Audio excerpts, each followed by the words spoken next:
Y vamos a hablar. Bueno, ahí se empezó a grabar.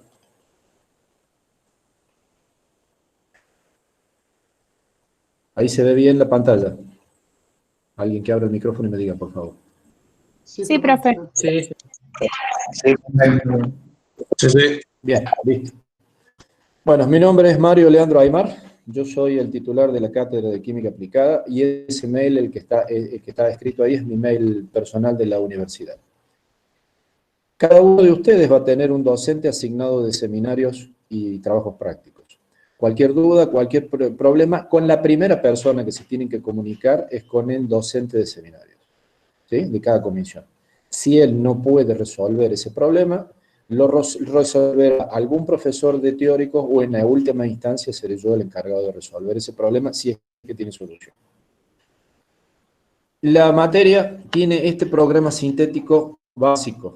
Vamos a ver, vamos a empezar fundamentalmente. Se ve el puntero, ¿no? ¿Lo alcanzan a ver? Sí, profe. Bien.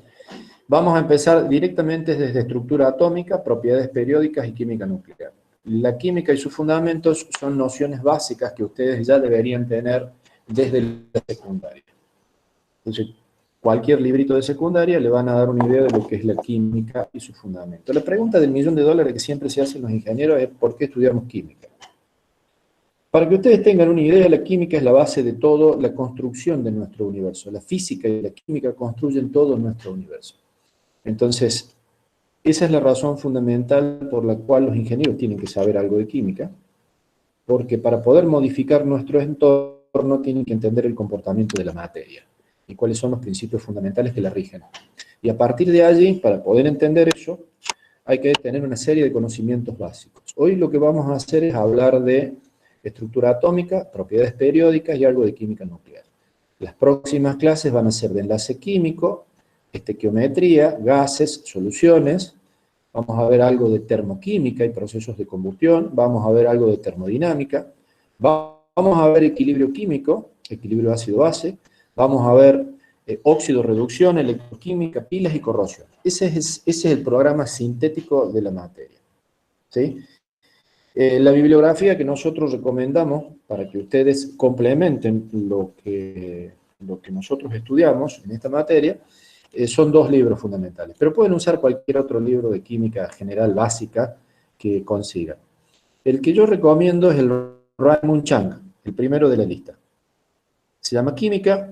El PDF de ese libro se encuentra gratuito en internet, lo pueden buscar, busquen Química, Raymond Chang, y lo van a encontrar gratuito y lo van a poder descargar y lo van a poder utilizar para estudiar toda la materia. Así que no hace falta de que salgan a comprar ningún libro. Lo pueden sacar de internet. Lo que vamos a ver hoy es teoría atómica y vamos a hacer un raconto histórico de cómo ha ido evolucionando el modelo atómico desde principios de la humanidad, o desde que se empezó a tener conciencia del universo que nos rodeaba, hasta el día de hoy, cómo ha ido evolucionando ese modelo para ir tratando de explicar cómo funciona la materia a nivel microscópico. Allí en ese GIF lo que se ve es una especie de átomo, que en realidad hoy sabemos que los átomos no son así, ya lo vamos a ir viendo en el desarrollo de la clase, pero más o menos podríamos asemejar a los átomos a un sistema planetario, en donde hay una serie de partículas que giran alrededor de un núcleo central. Y vamos a ver cómo se comportan y por qué fue evolucionando ese modelo desde el comienzo de la historia hasta el día de hoy, y cómo fueron explicando ciertas cosas que los primeros modelos no explicaban del comportamiento de la materia. En la antigua Grecia existían personas brillantemente inteligentes. Se llamaron filósofos. Fueron los grandes pensadores de la cultura occidental. Ellos no experimentaban nada, simplemente a través del razonamiento y la lógica llegaban a conclusiones que eran muy cercanas a la verdad. En realidad, la verdad es difícil de conocer, pero ellos buscaban incansablemente encontrar la verdad de las cosas. Y eso es un filósofo. Un filósofo es un tipo que está todo el día pensando cosas importantes y tratando de entender cómo funcionan las cosas en todas las áreas del conocimiento. Por eso la filosofía es la madre de todas las ciencias. En esa época creían que el universo estaba compuesto por 4 elementos fundamentales: el aire, el agua, el fuego y la tierra. Esos 4 elementos fundamentales eran los que construían todas las cosas materiales y no materiales de nuestro universo, ¿sí? Hasta que llegó un señor llamado Demócrito, hace más o menos unos 2500 años atrás, o sea, hace mucho tiempo, que él planteó una concepción filosófica nueva con respecto a cómo estaba conformado nuestro universo, cómo funcionaba nuestro universo. Y él lo que dijo, introduce por primera vez una concepción filosófica que se llamó atomismo. Y el atomismo se basaba en el hecho de que las cosas estaban armadas en base a ladrillos fundamentales. ¿De dónde dedujo esto? En realidad él era discípulo de Leucipo, y en general, si bien todo el mundo le atribuye la concepción atomista a Demócrito, las ideas principales o las ideas primogénitas las tuvo Leucipo con respecto al atomismo. Él pensaba lo siguiente: si uno tomaba cualquier ente material, supongamos que yo tomo un lápiz, ¿sí? Un lápiz, y lo parto a la mitad, y a una de esas mitades la vuelvo a partir a la mitad, y así sucesivamente hasta encontrar la partícula más pequeña que conforma ese lápiz. Demócrito llamó a esa partícula átomo, que en griego significa indivisible. ¿Qué significa eso? Que más allá no podíamos seguir dividiendo ese pedazo de partícula, ese pedazo de materia, y habíamos llegado a la materia fundamental que construía todas las cosas. Él la llamó átomos y dedujo que esos átomos eran eternos, indivisibles, homogéneos, indestructibles e invisibles. No los podíamos ver. No solo eso, él también sostuvo que los átomos se diferenciaban solo en forma y tamaño, pero no por las cualidades internas. Y además de eso, él estableció que las propiedades de la materia variaban según la clase y agrupamiento de átomos que tenías, ¿sí? Esta concepción primitiva de los átomos, hoy sabemos que muchas de estas premisas no son ciertas, sentó las bases fundamentales para el desarrollo de la concepción que dio lugar al entendimiento de cómo funcionan las cosas en nuestro universo. Mucho tiempo después, fíjense todo el tiempo que pasó. Se le traba, profe. Se le trabó el micrófono, profe. ¿Se me va el micrófono? Todo se trabó un poquito. ¿Me escuchan ahí? Sí, se le quedó. Se le trabó la... ¿No se me le escuchan cortó ahí? Sí, se le cortó desde la parte de antes de llegar a Ahora sí. Dalton. Les decía, desde los 2500 años para atrás, unos 2500 años para atrás que existió Demócrito, hasta llegar a John Dalton, que fue un inglés, que vivió entre los años esos que están puestos debajo de su dibujo, de su fotografía dibujo, pasó un montón de tiempo, pasaron 2000 años. 2000 años en donde la humanidad se dedicó a, hablando en criollo, a hacer cualquier cosa menos a investigar cómo funcionaba nuestro universo. Fue una época de guerras, idas y vueltas, hasta que llegó este señor John Dalton, que era un inglés que tenía en su casa un laboratorio y se puso a hacer experiencias con gases, con hidrógeno y oxígeno, para generar agua. Él no sabía muy bien lo que estaba haciendo, porque en ese momento no se sabía de la existencia ni del hidrógeno ni del oxígeno.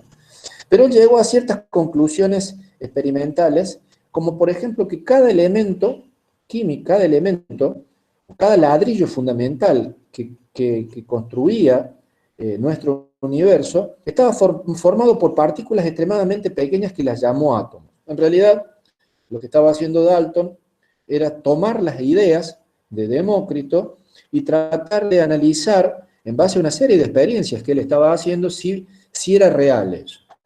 Y él en realidad le está robando la concepción del atomismo a Demócrito, y no solo eso, estableció otra serie de principios. También estableció que todos los átomos de un elemento son idénticos entre sí, en masa y otras propiedades, y son diferentes a los átomos de otros elementos. Eso no es del todo cierto, porque hasta ese momento Dalton no conocía de la existencia de los isótopos.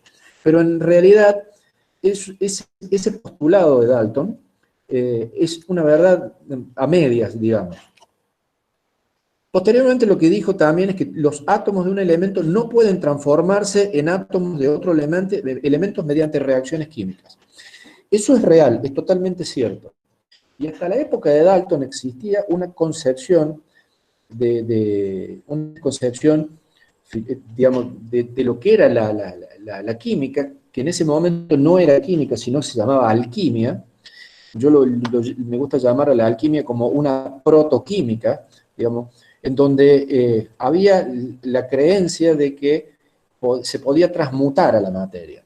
No sé si habrán visto la saga de Harry Potter, de esta película que a mí me fascinó porque es muy linda película, muy linda toda la saga completa. En una parte hay una de las películas que se llama Harry Potter y la piedra filosofal. ¿Por qué cuento esto? Porque los alquimistas creían en la existencia de la piedra filosofal, que era un ente material que era capaz de transmutar a la materia.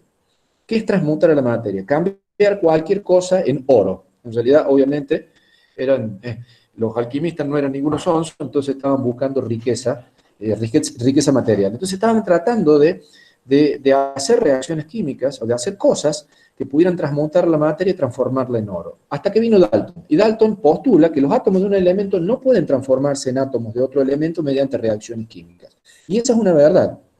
No se puede hacer eso. Sí se puede transformar átomos en otros átomos por procesos físicos, que es lo que ocurre, por ejemplo, en un reactor nuclear. Cuando un reactor nuclear, un átomo se rompe, se parte, se fisiona, se transforman en dos elementos diferentes.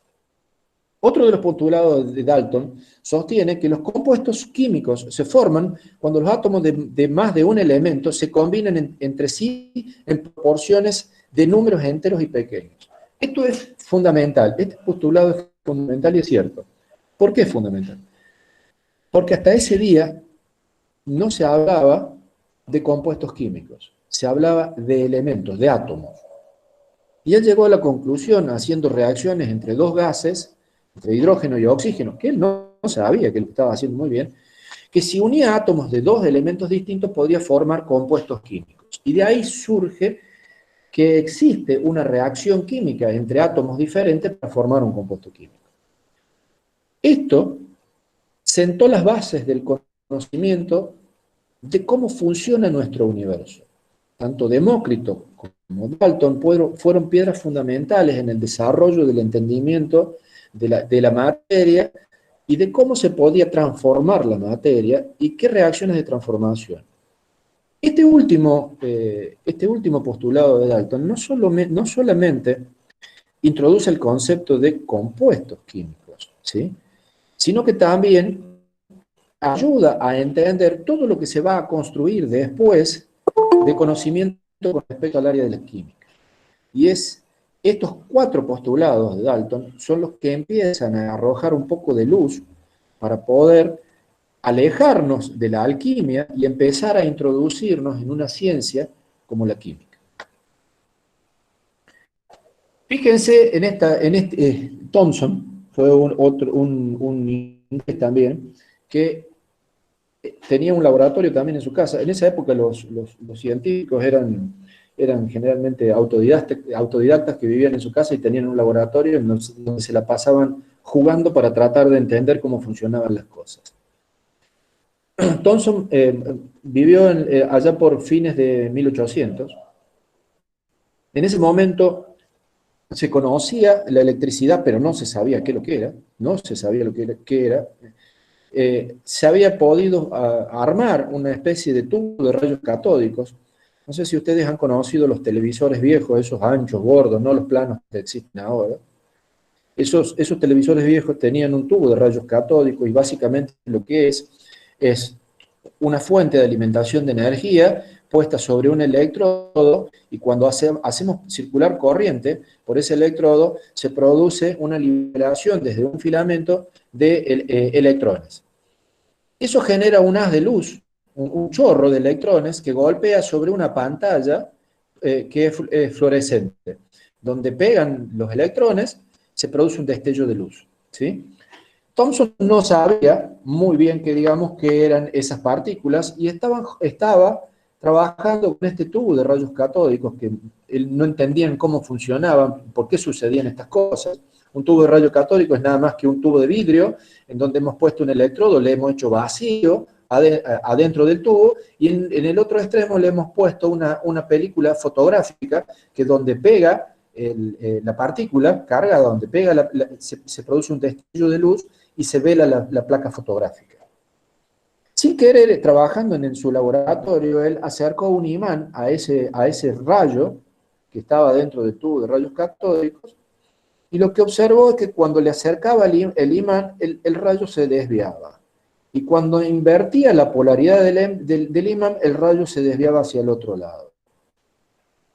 Eso significaba que cuando no había un campo magnético sobre ese rayo de partículas cargadas, el punto donde pegaban el rayo era en el punto B.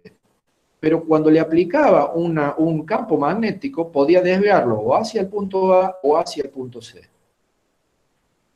¿Qué significaba eso? Significaba que las partículas que estaban viajando, se desprendían desde el electrodo y viajaban por el interior del tubo de rayos catódicos, tenían carga. Es decir, tenían una carga neta. En ausencia del campo magnético, las partículas pegaban en B, en presencia del campo magnético en A, o cuando lo invertía, pegaban en C. Los rayos eran atraídos o repelidos por una parte del imán, ¿sí? Y como él ya tenía, digamos, como se conocía la polaridad del imán, sabía que por convención una era la parte negativa y otra la parte positiva, él cuando acercaba la parte positiva, el rayo era atraído hacia el imán, pero cuando acercaba la parte negativa del imán, el rayo era repelido, se desviaba, se alejaba, tendía a alejarse. Entonces, él llegó a la conclusión de que esas partículas debían tener carga negativa, y las llamó electrones. Este fue el primer descubrimiento de la naturaleza eléctrica de la materia. El modelo de Thomson, entonces él dijo lo siguiente, digamos, a ver, si la materia está compuesta por partículas negativas, pero resulta que cuando yo toco cualquier elemento material, no me da corriente, no me pasa nada, y es eléctricamente neutra, debe haber como contraparte partículas positivas que estén balanceando las cargas en el interior de la materia. Y entonces establece, esto que está acá, está mal, esto se me debe haber movido la transparencia. Esto no es correcto. Él no habló nunca de núcleo central.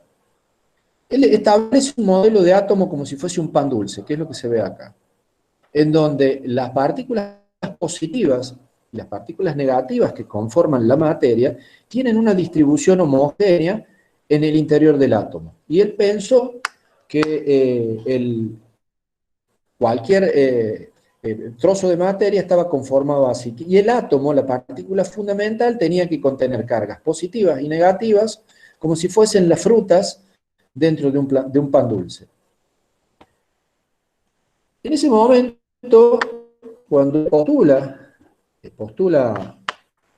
esto, este es Thomson, perdón, este es Millikan, cuando él postula eso, hubo mucha incredulidad por parte de la comunidad científica, pero hasta ese momento era el modelo que mejor explicaba el fenómeno del tubo de los rayos catódicos. Posteriormente, fíjense, esta persona ya ha sido más contemporánea, murió en el siglo XX, Millikan, que lo llamaban el científico loco, ¿sí?, se puso a trabajar y a estudiar a los electrones y llegó a medir la carga y la masa de los electrones. Y eso sentó el precedente de la existencia de estos electrones, llegó a medir una carga y una masa. Fíjense que están puestos en, esto es 1,6 por 10 a la menos 19 coulombios, es lo mismo que decir menos 16 atocoulombios, y la masa es 9,1 por 10 a la menos 28 gramos, o sea, estamos hablando de partículas infinitamente pequeñas, es decir, 91.000 y octogramos, ¿sí? ¿Por qué les muestro estos valores? Porque estamos hablando de cosas que son extremadamente pequeñas. Son tan pequeñas que no las vemos. Y son tan pequeñas que no las vamos a ver nunca, porque no hay posibilidad de ver este tipo de cosas y no se van a poder ver nunca.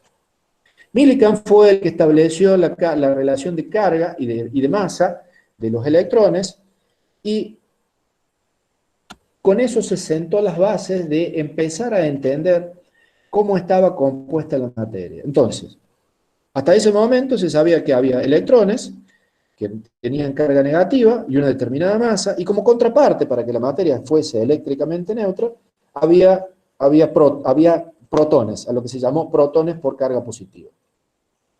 También en esa época se conocía que existían elementos químicos que emitían una cierta energía, a la que se llamó radiactividad o emisión espontánea de partículas o radiación.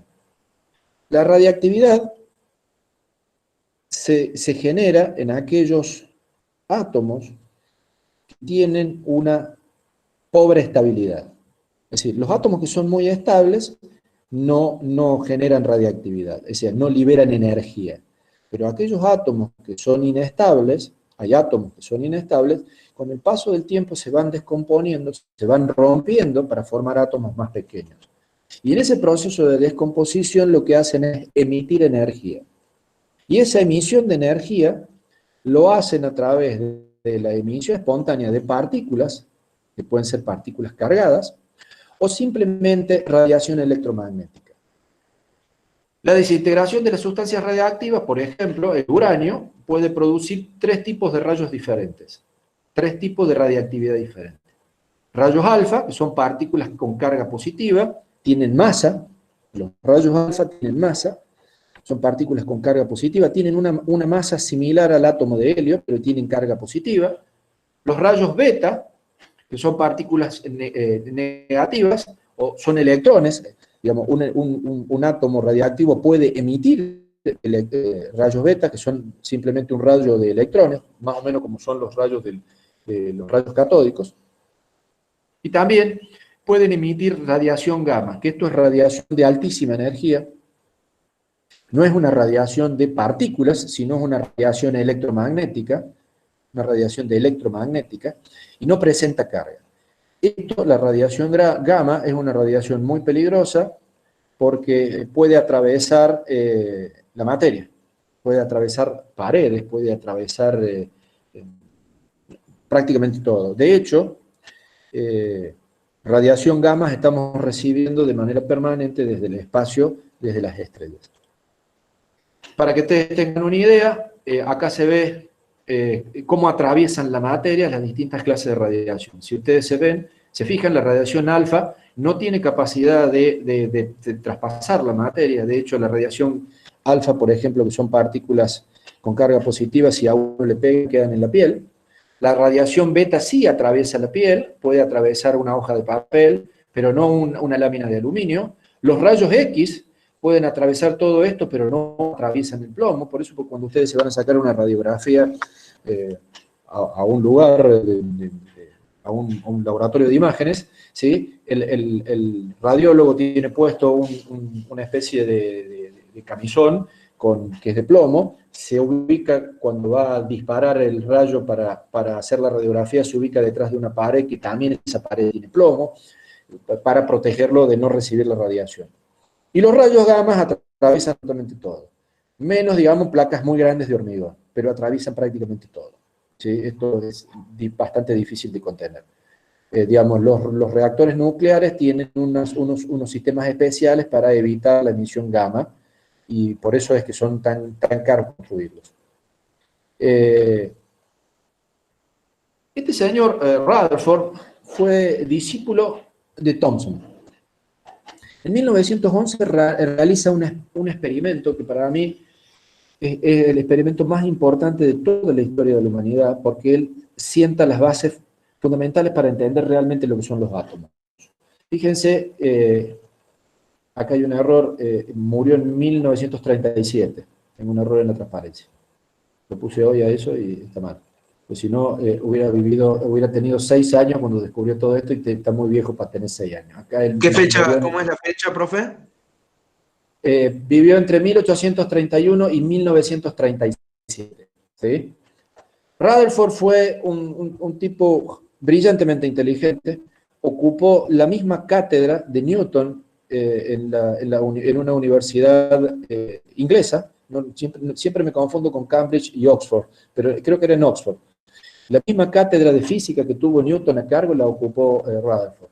Rutherford era neozelandés y era un tipo brillantemente inteligente. Y era muy amigo de Thomson. De hecho, fue discípulo de Thomson cuando trabajaban juntos. Fue discípulo de él y aprendió muchas cosas de él. Y él diseñó este experimento que les voy a mostrar acá.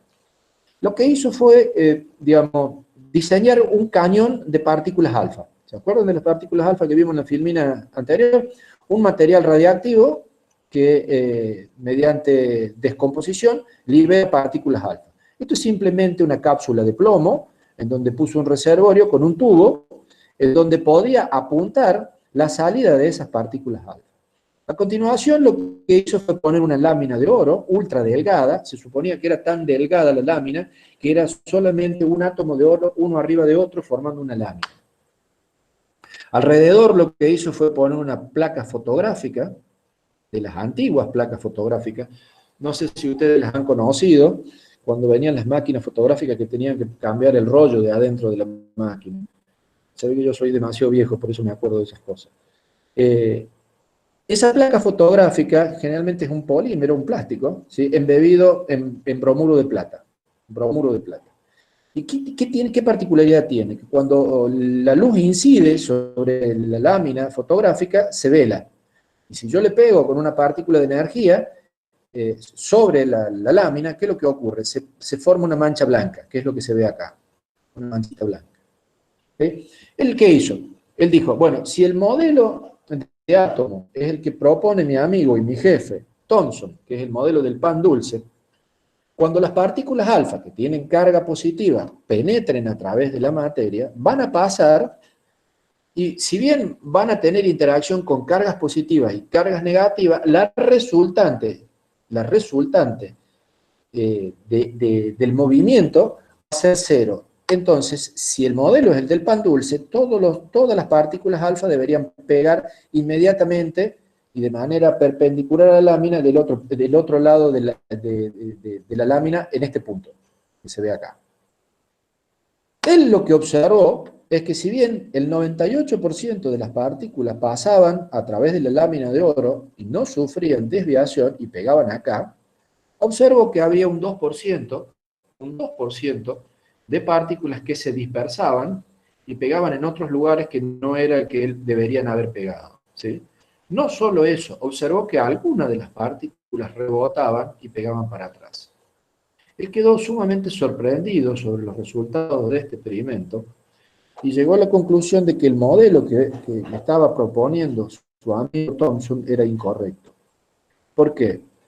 Porque si el modelo fuese correcto, no tendría que haber ninguna desviación de ninguna partícula. Sin embargo, había partículas que se desviaban poco, se desviaban mucho, y había algunas que inclusive rebotaban sobre la lámina de oro y pegaban sobre la placa fotográfica. Y él en un momento determinado llegó a decir de que era más o menos como si uno disparara con un cañón de artillería sobre una lámina de papel y la bomba, el proyectil que liberó el cañón, al pegar sobre la lámina del papel, rebotara y nos pegara a nosotros mismos. Para que tuvieran una idea ustedes de la intensidad de la energía que estaban manejando ellos en esas partículas que atravesaban la lámina de oro. Era como si rebotaran sobre una lámina de papel una bomba, un proyectil de un cañón. Él observó, obviamente, que la mayoría pasaban sin desviarse, pero un pequeño número se desviaban y otras rebotaban. Entonces, él, ¿qué es lo que hace? Propone que el átomo debía estar conformado por un núcleo central muy pequeño, en donde debía estar toda la carga positiva y rodeándolo a él toda la carga negativa. Y no podía ser el modelo del pan dulce. Él se sintió mal por este descubrimiento que hizo, cuenta la leyenda, que él se sintió mal, y se le pasó el resto de su vida tratando de demostrar de que este experimento que esto no era correcto y que estaba equivocado, y que el modelo atómico era el que proponía su amigo, Thomson. Sin embargo, se llegó a la conclusión definitiva de que el átomo estaba conformado por un núcleo central con carga positiva, rodeado de una nube de electrones. Y acá en este dibujo lo que se ve es las líneas que describen las partículas alfas al pasar. Cuando pasaban por la lámina de oro, si pasaban entre medio de los núcleos atómicos, seguían derecho. Algunas, cuando entraban, se acercaban a un núcleo atómico y se desviaban, ¿sí? Otras, por ejemplo, cuando pegaban sobre un núcleo atómico, se volvían para atrás. Pegaban sobre un núcleo atómico y se volvían para atrás y rebotaban. Entonces, resumiendo, obviamente el núcleo debe tener una carga, tiene que tener obviamente el átomo tiene que tener un núcleo totalmente concentrado en donde se encuentran toda la carga positiva, es decir, los protones. En el núcleo del átomo se encuentra casi toda la masa del átomo se encuentra en el núcleo. Para que tengan una idea, el núcleo tiene que ser algo pequeño, positivo, sumamente denso, rodeado de una nube de electrones.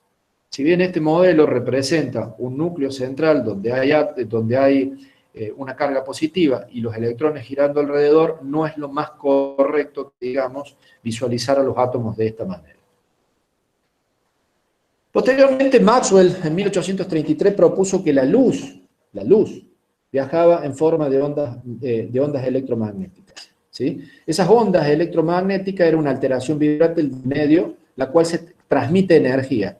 Es decir, la luz lleva energía. Y una onda electromagnética es esto que se ve en este dibujo. Algo que viaja en el tiempo describiendo este movimiento, ¿sí? En donde yo voy a tener entre dos valles la longitud de la onda, la altura que tiene es la amplitud de la onda, la altura esta es la amplitud de la onda, esto es una cresta y esto es un valle. Y la dirección de propagación de esa onda es en este sentido que indica la flecha. Cualquier onda, ya sea electromagnética o de otra naturaleza, siempre se caracteriza por la longitud de onda, que es este espacio que está acá, ¿sí? Y la frecuencia, es decir, cuántas veces por segundo pasa a través de esta, supongamos que esto es una ventana, cuántas veces por segundo pasa una longitud de onda siguiendo este recorrido. Esa es la frecuencia. La longitud de onda es, como les decía, la distancia entre dos puntos idécticos, que pueden ser entre dos crestas o dos valles, es lo mismo, ¿sí? Y la frecuencia es el número de crestas o de ondas que pasan a través de un punto dado por unidad de tiempo, y se mide en Hertz, ¿sí? Fíjense, este es un ejemplo de varias ondas. Una se mueve en el plano de la onda azul, vendría a ser, por ejemplo, el plano Y. Otra se mueve en el plano X, otra podría moverse en el plano Z, de las 3 dimensiones, etcétera, etcétera. ¿Sí? Y estas ondas electromagnéticas son, digamos, lo que...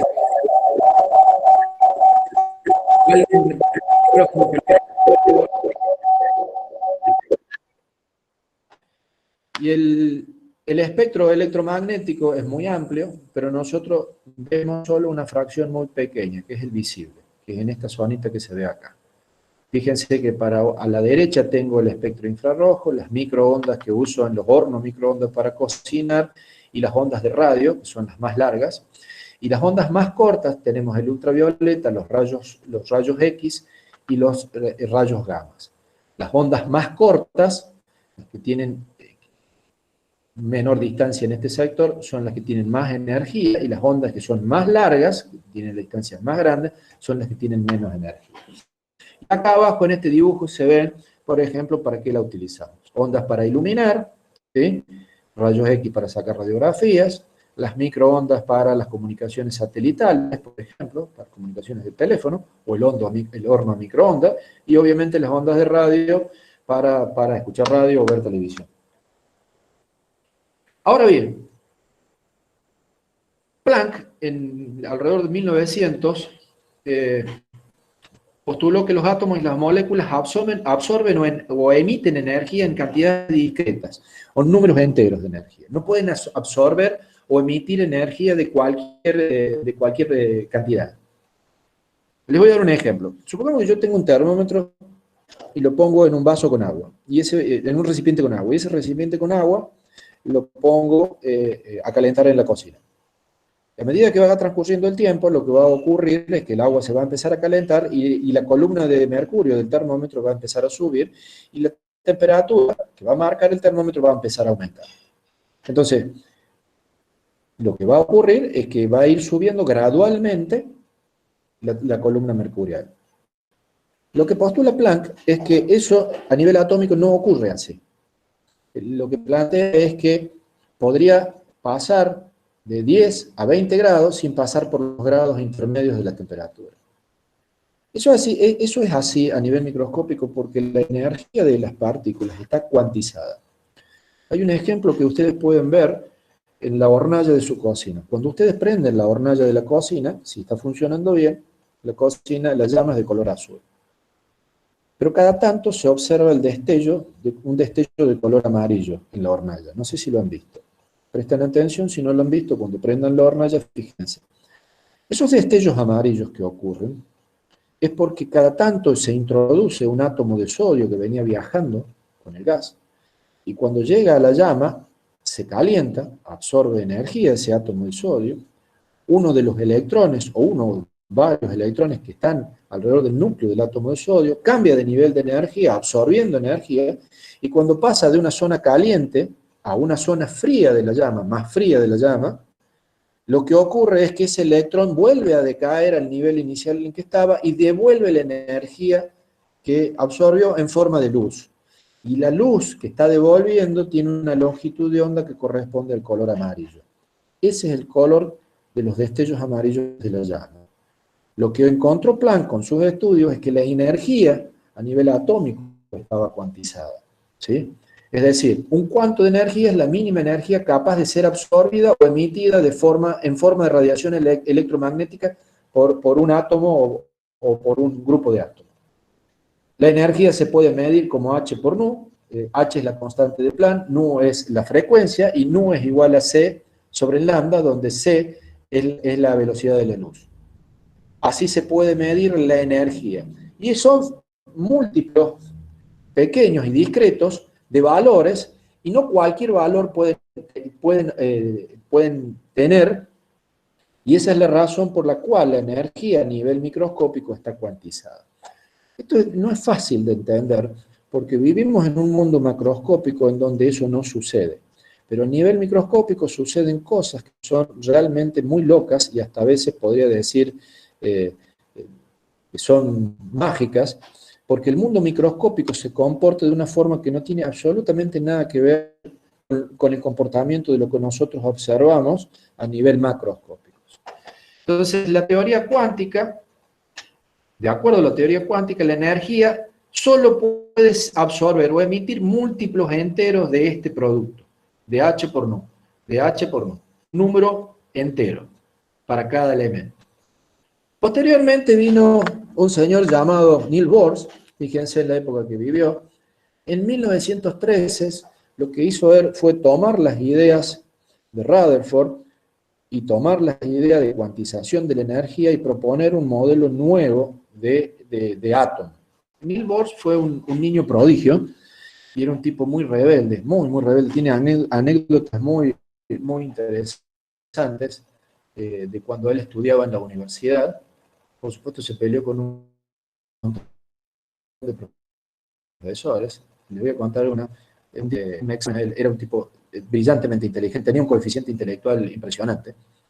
Le tomaron un problema de física en donde le preguntaban, el profesor le decía, bueno, yo le doy a usted un barómetro y necesito que me mida la distancia, me mida la altura del edificio. La respuesta que quería el profesor era cómo utilizar el barómetro para medir diferencias de presión y con eso poder calcular una diferencia de altura y poder medir la altura de un edificio. Y Bohr en su examen contestó un montón de cosas, de distintas formas de medir la altura del edificio con el barómetro, menos la que quería el profesor. Le contestó como por ejemplo, bueno, voy a agarrar, mido la distancia que hay entre una punta y la otra del barómetro y superpongo esas distancias sobre la pared del frente del edificio y con eso calculo la altura. La otra que puedo hacer es subirme a la punta del edificio y tirar el barómetro desde arriba y cronometrar el tiempo que tarda en caer y con eso puedo calcular la altura. La otra cosa que puedo hacer, le dijo, era golpearle la puerta del edificio, que me atienda el portero y decirle al portero, mire qué lindo barómetro tengo, si usted me dice la altura que tiene el edificio, le regalo el barómetro. Por supuesto, a Niels Bohr lo bocharon y cuando el profesor le preguntó por qué había respondido todo eso y no lo que quería responder, lo que tenía que responder, el alumno le dijo que la pregunta que había hecho en el examen era demasiado estúpida como para tomarla en serio. Por supuesto, tuvo un problema muy serio con el profesor. ¿Sí? Pero eso demuestra de que era un tipo sumamente inquieto. Hay infinidad de anécdotas de él, que era sumamente inquieto y brillantemente inteligente. Siguiendo el modelo de Rutherford, de los electrones, que son partículas cargadas que están girando alrededor del núcleo, las cuales deberían ir perdiendo energía hasta acabar precipitándose hacia el núcleo. Esa era la falla que tenía el modelo de Rutherford. Es decir, él consideraba que el modelo era un modelo estático. Él lo que hace Niels Bohr es introducir el concepto de un modelo dinámico, es decir, en donde las partículas se mueven, no están quietas ocupando un lugar fijo en el espacio, sino que él postula que los electrones se mueven alrededor del núcleo. Y no se mueven en cualquier lugar, se mueven en órbitas específicas. Y lo que hizo él fue proponer un modelo similar a un sistema planetario. Es decir, bueno, hay un núcleo central y los electrones se mueven en órbitas fijas y definidas alrededor del núcleo.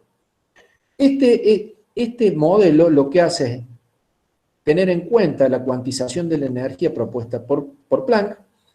Pudo explicar el efecto fotoeléctrico de Einstein, tuvo en cuenta el efecto fotoeléctrico que había postulado y había descrito Einstein, y pudo explicar el espectro de emisión del átomo de hidrógeno, del átomo más simple de la tabla periódica. Es decir, ese modelo era muy bueno para la época, porque lograba explicar varias cosas, como por ejemplo, por qué había cuantización de la energía, que es cuando un electrón de un nivel salta al otro nivel de energía, no puede ir al medio, sino que tiene que ir a otra órbita, y la energía necesaria que tenía que absorber era un cuanto de energía para poder llegar hasta a ocupar su próximo nivel energético. Y cuando ese electrón decaía hacia un nivel más bajo, devolvía la energía que había absorbido en forma de luz. ¿Sí?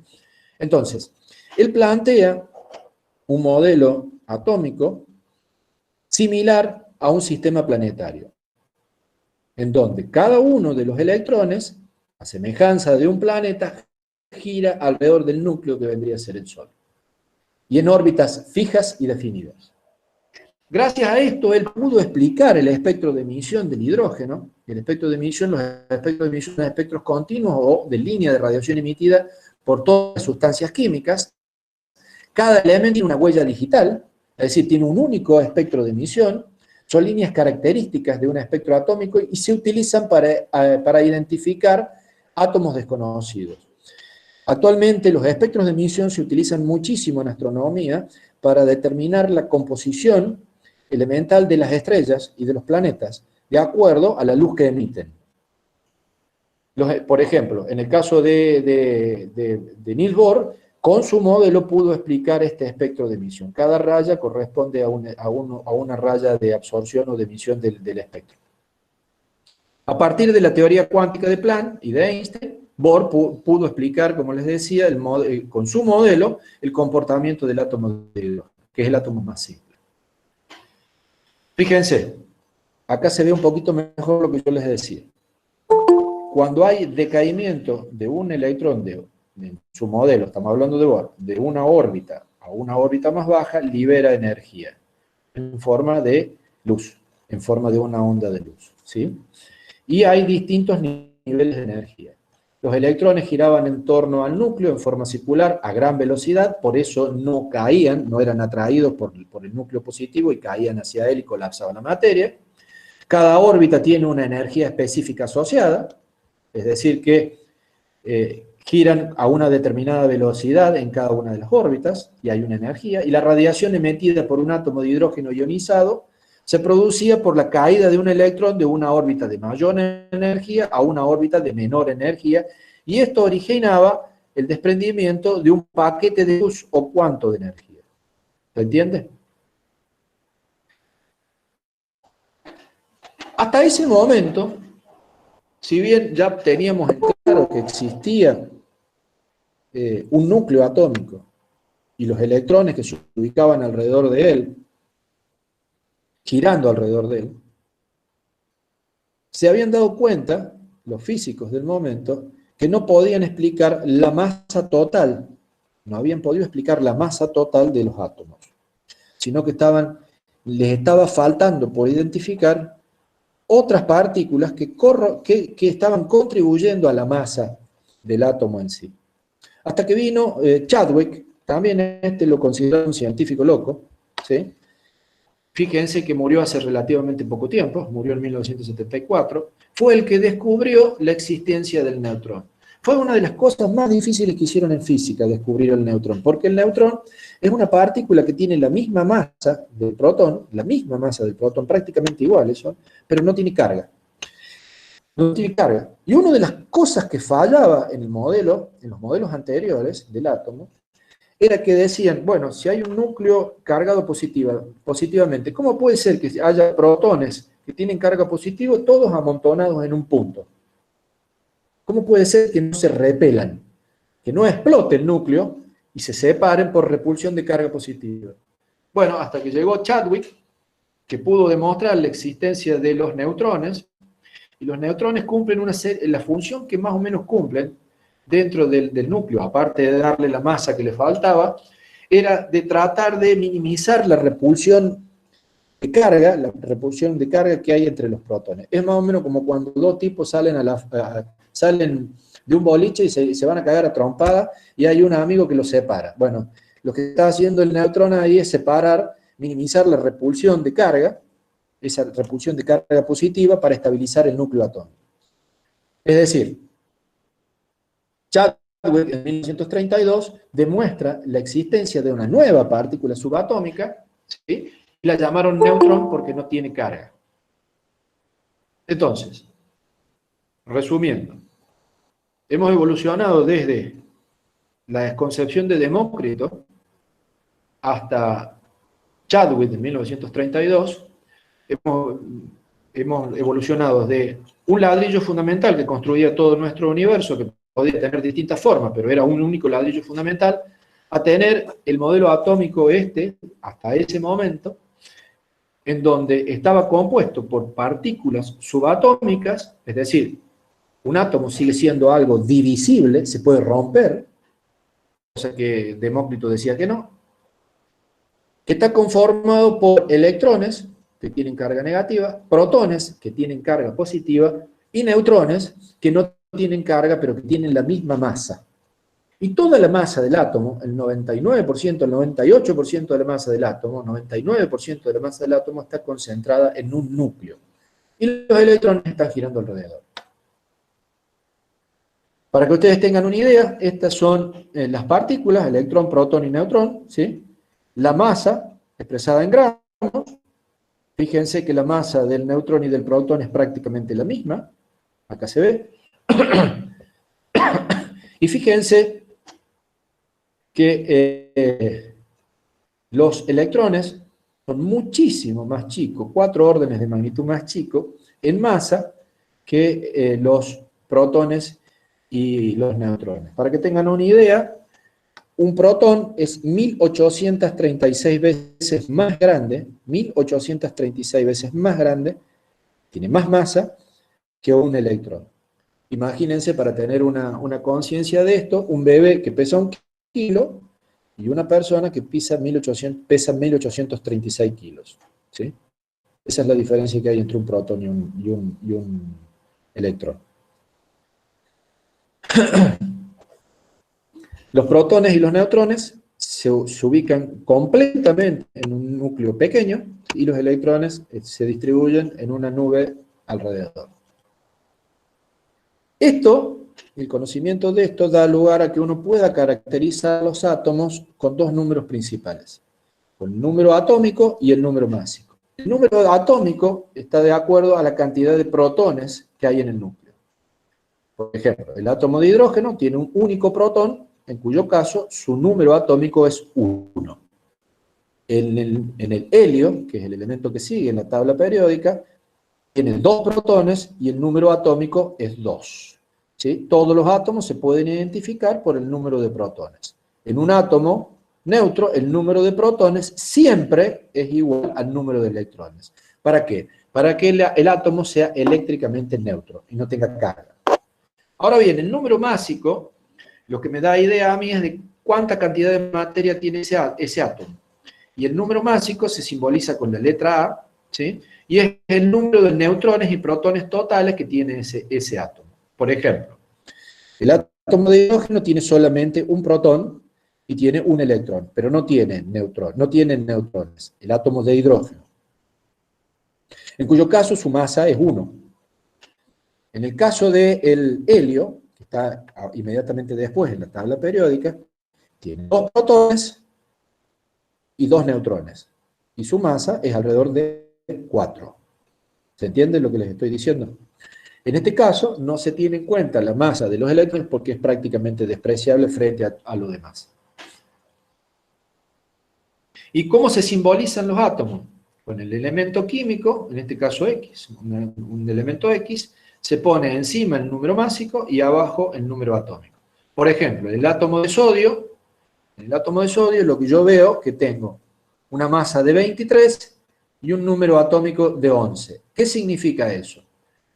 Que tiene 11 protones, por ende, en estado neutro, tiene 11 electrones, y la diferencia entre el número 11 y el 23 me da la cantidad de neutrones que tiene ese átomo. Es decir, tiene 22 neutrones. El conocimiento de la existencia de los neutrones dio la posibilidad de entender las características de los que se llaman isótopos. Iso igual, topos, no sé lo que significa. Iso igual, isótopos significa que tienen diferentes propiedades físicas, pero iguales propiedades químicas. Diferentes propiedades físicas, pero iguales propiedades químicas.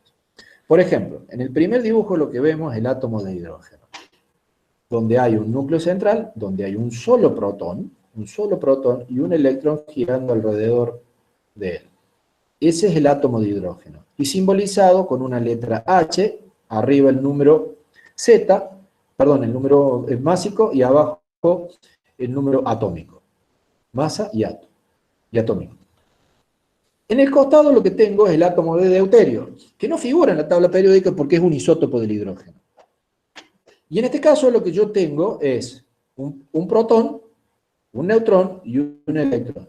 Entonces la masa que yo voy a tener, el número másico es 2 y el número atómico es 1. Y el otro isótopo del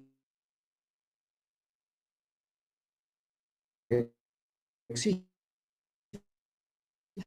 Profe, se le trabó el micrófono. ¿Cómo? Hola. Se le había trabado el micrófono, ahora está, profe. No se llegó a escuchar lo del tritio. ¿De qué? Tritio. El tritio lo que tiene es un protón y 2 neutrones, como se ve acá en la transparencia. Un protón y 2 neutrones. Y un electrón girando alrededor. En este caso, el hidrógeno, el isótopo del hidrógeno, que es tritio, tiene una masa de 3 y un número atómico de 1. En realidad, acá lo que habría que haber puesto en este gráfico es la letra D y no la H acá para el deuterio, y la letra T y la H acá para el tritio. Los tres isótopos del deuterio, de todos los tres isótopos del hidrógeno, son estos que se ven acá: hidrógeno, deuterio y tritio. ¿Qué significa esto? Supongamos que yo tengo un recipiente que contiene hidrógeno, ¿sí? Y saco una cucharada de adentro. Saco una cucharada de adentro. La mezcla de los átomos que voy a tener va a ser una mezcla de estos tres isótopos. ¿Y cuál va a ser el porcentaje de cada uno de ellos en esa cucharada que yo saqué de ahí adentro? Y va a depender de la abundancia relativa que tengan ellos en la naturaleza. Por ejemplo, si yo saco una cucharada de un recipiente que contiene hidrógeno, supongamos que estoy sacando una cucharada de hidrógeno como si fuese de dulce de leche, ¿sí? Va a haber una mezcla de los tres isótopos en esa cucharada, ¿sí? Y va a haber un 98% que va a ser hidrógeno con estas características que se ve acá, un protón y un electrón. Va a haber un 1,5% de deuterio y un 0,5% de tritio. Esa es la abundancia relativa que tienen estos tres isótopos en la naturaleza. ¿Qué significa eso? Me imagino que ustedes conocen la fórmula química del agua, que es H2O, dos átomos de hidrógeno y uno de oxígeno. Significa que cuando yo tome un vaso de agua, voy a tomar agua, que va a ser H2O realmente, pero también voy a tomar agua deuterada. Va a haber alrededor de un 1% de agua deuterada, que va a ser D2O, y puede haber un 0,5 o menos todavía de agua tritiada. Mucho menos todavía de agua tritiada, que va a ser T2O. Eso es para que ustedes tengan una idea de por qué en la tabla periódica las masas de los elementos químicos no tienen un número entero, sino son un número decimal, tienen un número con coma, ¿sí? Porque se tiene en cuenta para calcular la masa de la cucharada que saque las proporciones que contribuyen cada uno de ellos a la masa total de lo que yo estoy sacando del sistema. Posteriormente al átomo de Bohr surge algo que para mí, digamos, es una de las cosas más difíciles que me tocó estudiar porque es bastante complicado de entender, que es la mecánica cuántica. Yo les voy a contar así, muy abuelo de pájaro esto, para que tengan una leve idea de dónde sale el modelo atómico actual que estamos usando y lo que puede explicar ese modelo atómico actual. La mecánica cuántica surge allá por los años 20, por 1920. Toman las ideas de Niels Bohr del átomo de hidrógeno parecido a un sistema planetario, pero resulta ser que cuando se pusieron a estudiar ese modelo, había muchas fallas que evitaban que pudiera ser aplicado para explicar el funcionamiento de los demás átomos de la tabla periódica. Solo podía explicar el del átomo de hidrógeno, ningún otro comportamiento. Sí. Ahí en el chat preguntaron si se podían dividir los isótopos. ¿Dividir en qué sentido? Que abra el micrófono y me pregunte bien. Alguien que me pregunte. ¿Dividir en qué sentido? ¿Romperlos? Sí, todos los átomos se pueden romper. Yo tengo un átomo de cualquier característica, sea deuterio, tritio, yo puedo romperlo, provocar una fisión atómica. Por supuesto, esas fisiones se dan en átomos más grandes, ¿sí? En átomos que son inestables. El uranio, por ejemplo. El uranio 235, que es uno de los isótopos del uranio, porque el uranio que figura en la tabla es 238, el uranio 235, que es el uranio radiactivo, que es inestable, se parte, se rompe en átomos más pequeños, y uno de los átomos que produce es cobalto 60, que también es radiactivo y que se usa mucho para medicina nuclear, para generar radiación y tratar por radioterapia el cáncer, por ejemplo. O sea, los isótopos se rompen, se parten. Uno los puede romper. De hecho, uno puede bombardear a un átomo con partículas y romperlo, y partirlo. De hecho, eso es lo que sucede, por ejemplo, en una reacción termonuclear de una bomba atómica, ¿sí? Entonces, lo que se hace es llegar a una situación especial en donde los átomos se rompen y estallan en 1000 pedazos y liberan una cantidad enorme de energía. ¿Se entiende? ¿Cómo surge la mecánica cuántica? La mecánica cuántica surge allá por 1920, en donde trataban de encontrar la forma de explicar cómo funcionaban realmente los átomos, un modelo atómico que pudiera explicar las cosas que nosotros observábamos a nivel macroscópico. El modelo de Bohr era insuficiente, no podía explicar nada más que el átomo de hidrógeno, no podía explicar el comportamiento de los demás átomos de la tabla periódica. Hasta ese momento habían surgido una serie de descubrimientos, entre ellos el aporte que había hecho de Broglie, que propone que las partículas, como los electrones, no se mueven en línea recta, sino se mueven montados en una onda. Se mueven montados en una onda, describiendo una onda. Este fenómeno es muy fácil de ver porque, por ejemplo, fíjense en un detalle, el tema de la luz. ¿Por qué la luz viaja en forma de onda? ¿Por qué viaja en forma de onda y no en línea recta? Piensen lo siguiente, cuando ustedes miran la caída del sol del otro lado del horizonte, cuando empieza a esconderse el sol, no es como si yo entrara a una habitación y prendo la luz o apago la luz, sino que gradualmente va desapareciendo la luz, y eso es por un fenómeno que se llama difracción. Y ese fenómeno de difracción tiene que ver con el movimiento ondulatorio del viaje de la luz. Si la luz viajara en línea recta, cuando encuentra un ente material, chocaría y no pasaría. Sin embargo, hay algunas ondas de luz que justo en ese movimiento ondulatorio le dan la vuelta alrededor de ese ente material y pueden iluminar del otro lado. Eso pasa con los electrones. De Broglie estableció que los electrones no viajaban en línea recta, sino que viajaban montados en una onda.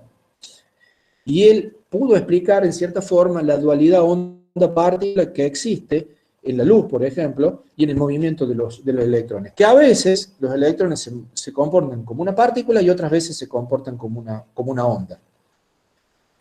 Ahora bien, ¿cómo localizar los electrones? Porque si uno mira el modelo de Bohr y piensa en un sistema planetario, si se mueven en una órbita fija y definida a una velocidad constante los planetas alrededor del Sol, uno puede predecir en dónde se van a encontrar en cualquier tiempo, hacia adelante o tiempo hacia atrás. Y gracias a eso uno puede predecir cuándo van a ocurrir los eclipses, por ejemplo, en un sistema planetario.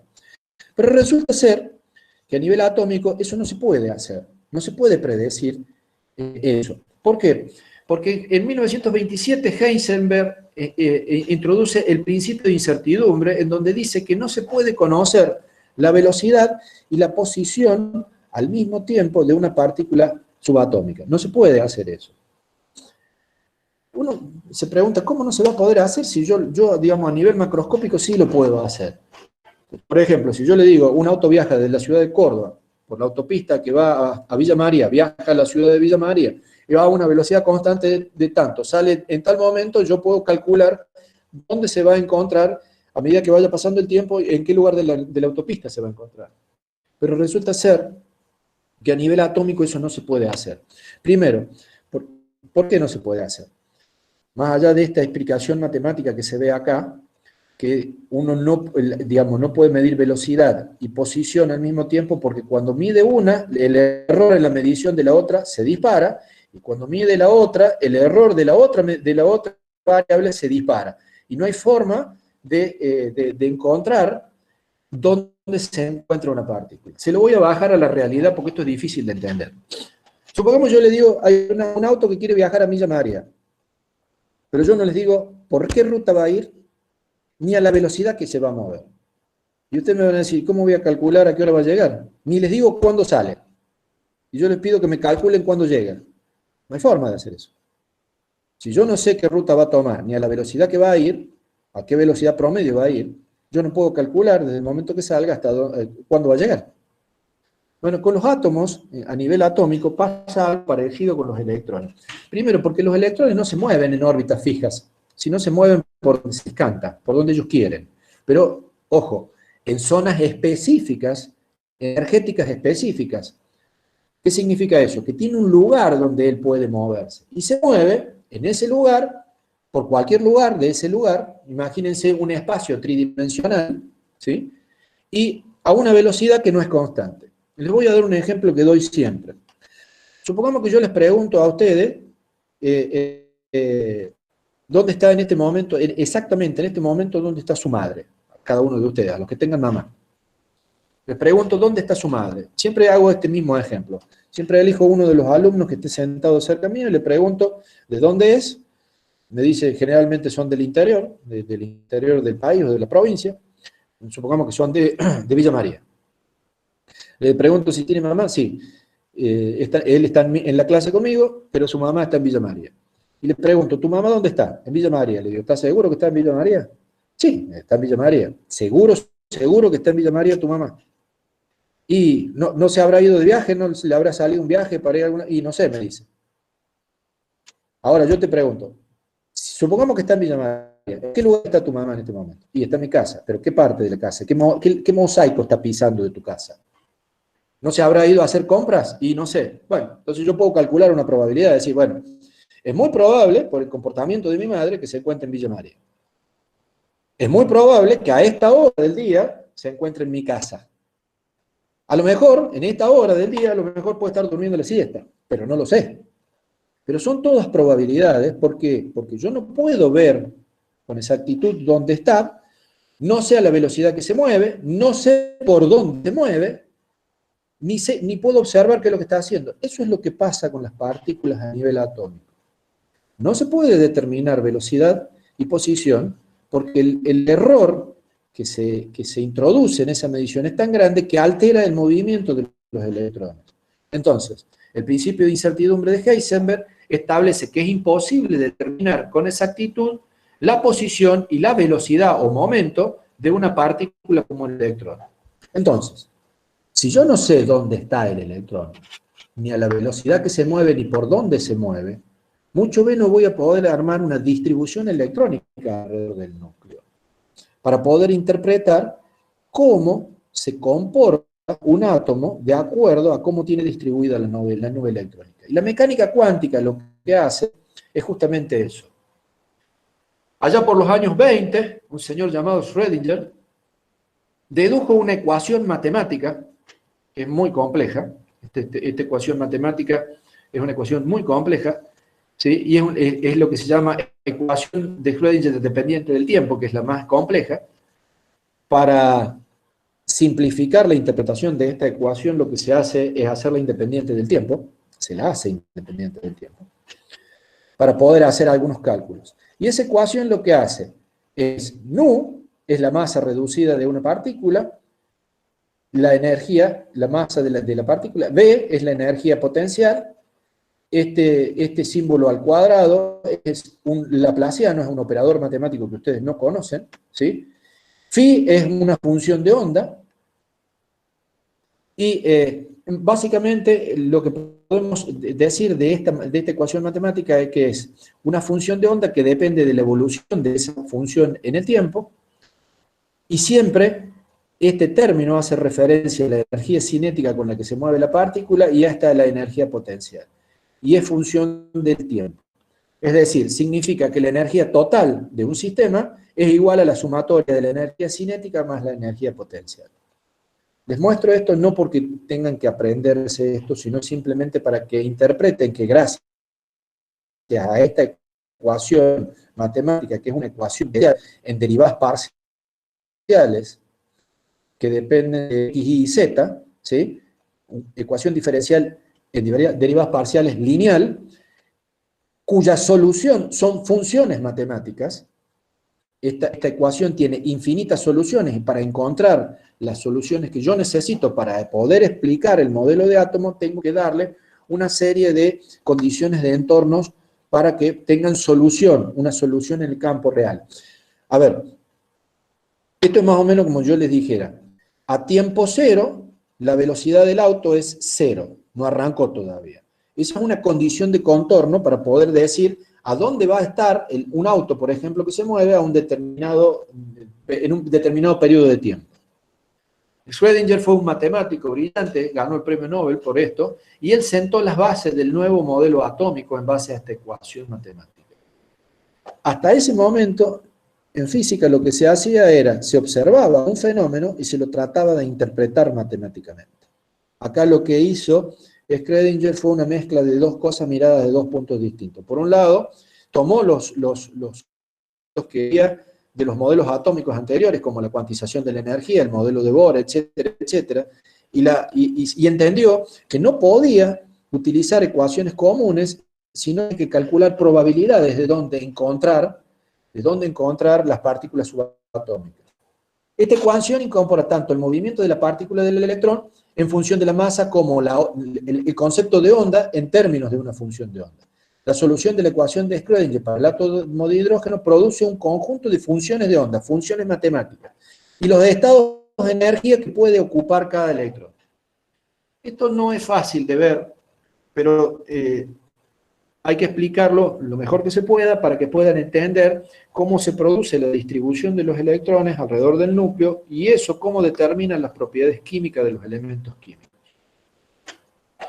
Los estados de energía y sus funciones de onda se caracterizan siempre por un conjunto de números que se llaman números cuánticos. Y estas son las condiciones de entorno o autovalores que yo le tengo que dar a esa ecuación, a esa función de onda para encontrar un resultado coherente.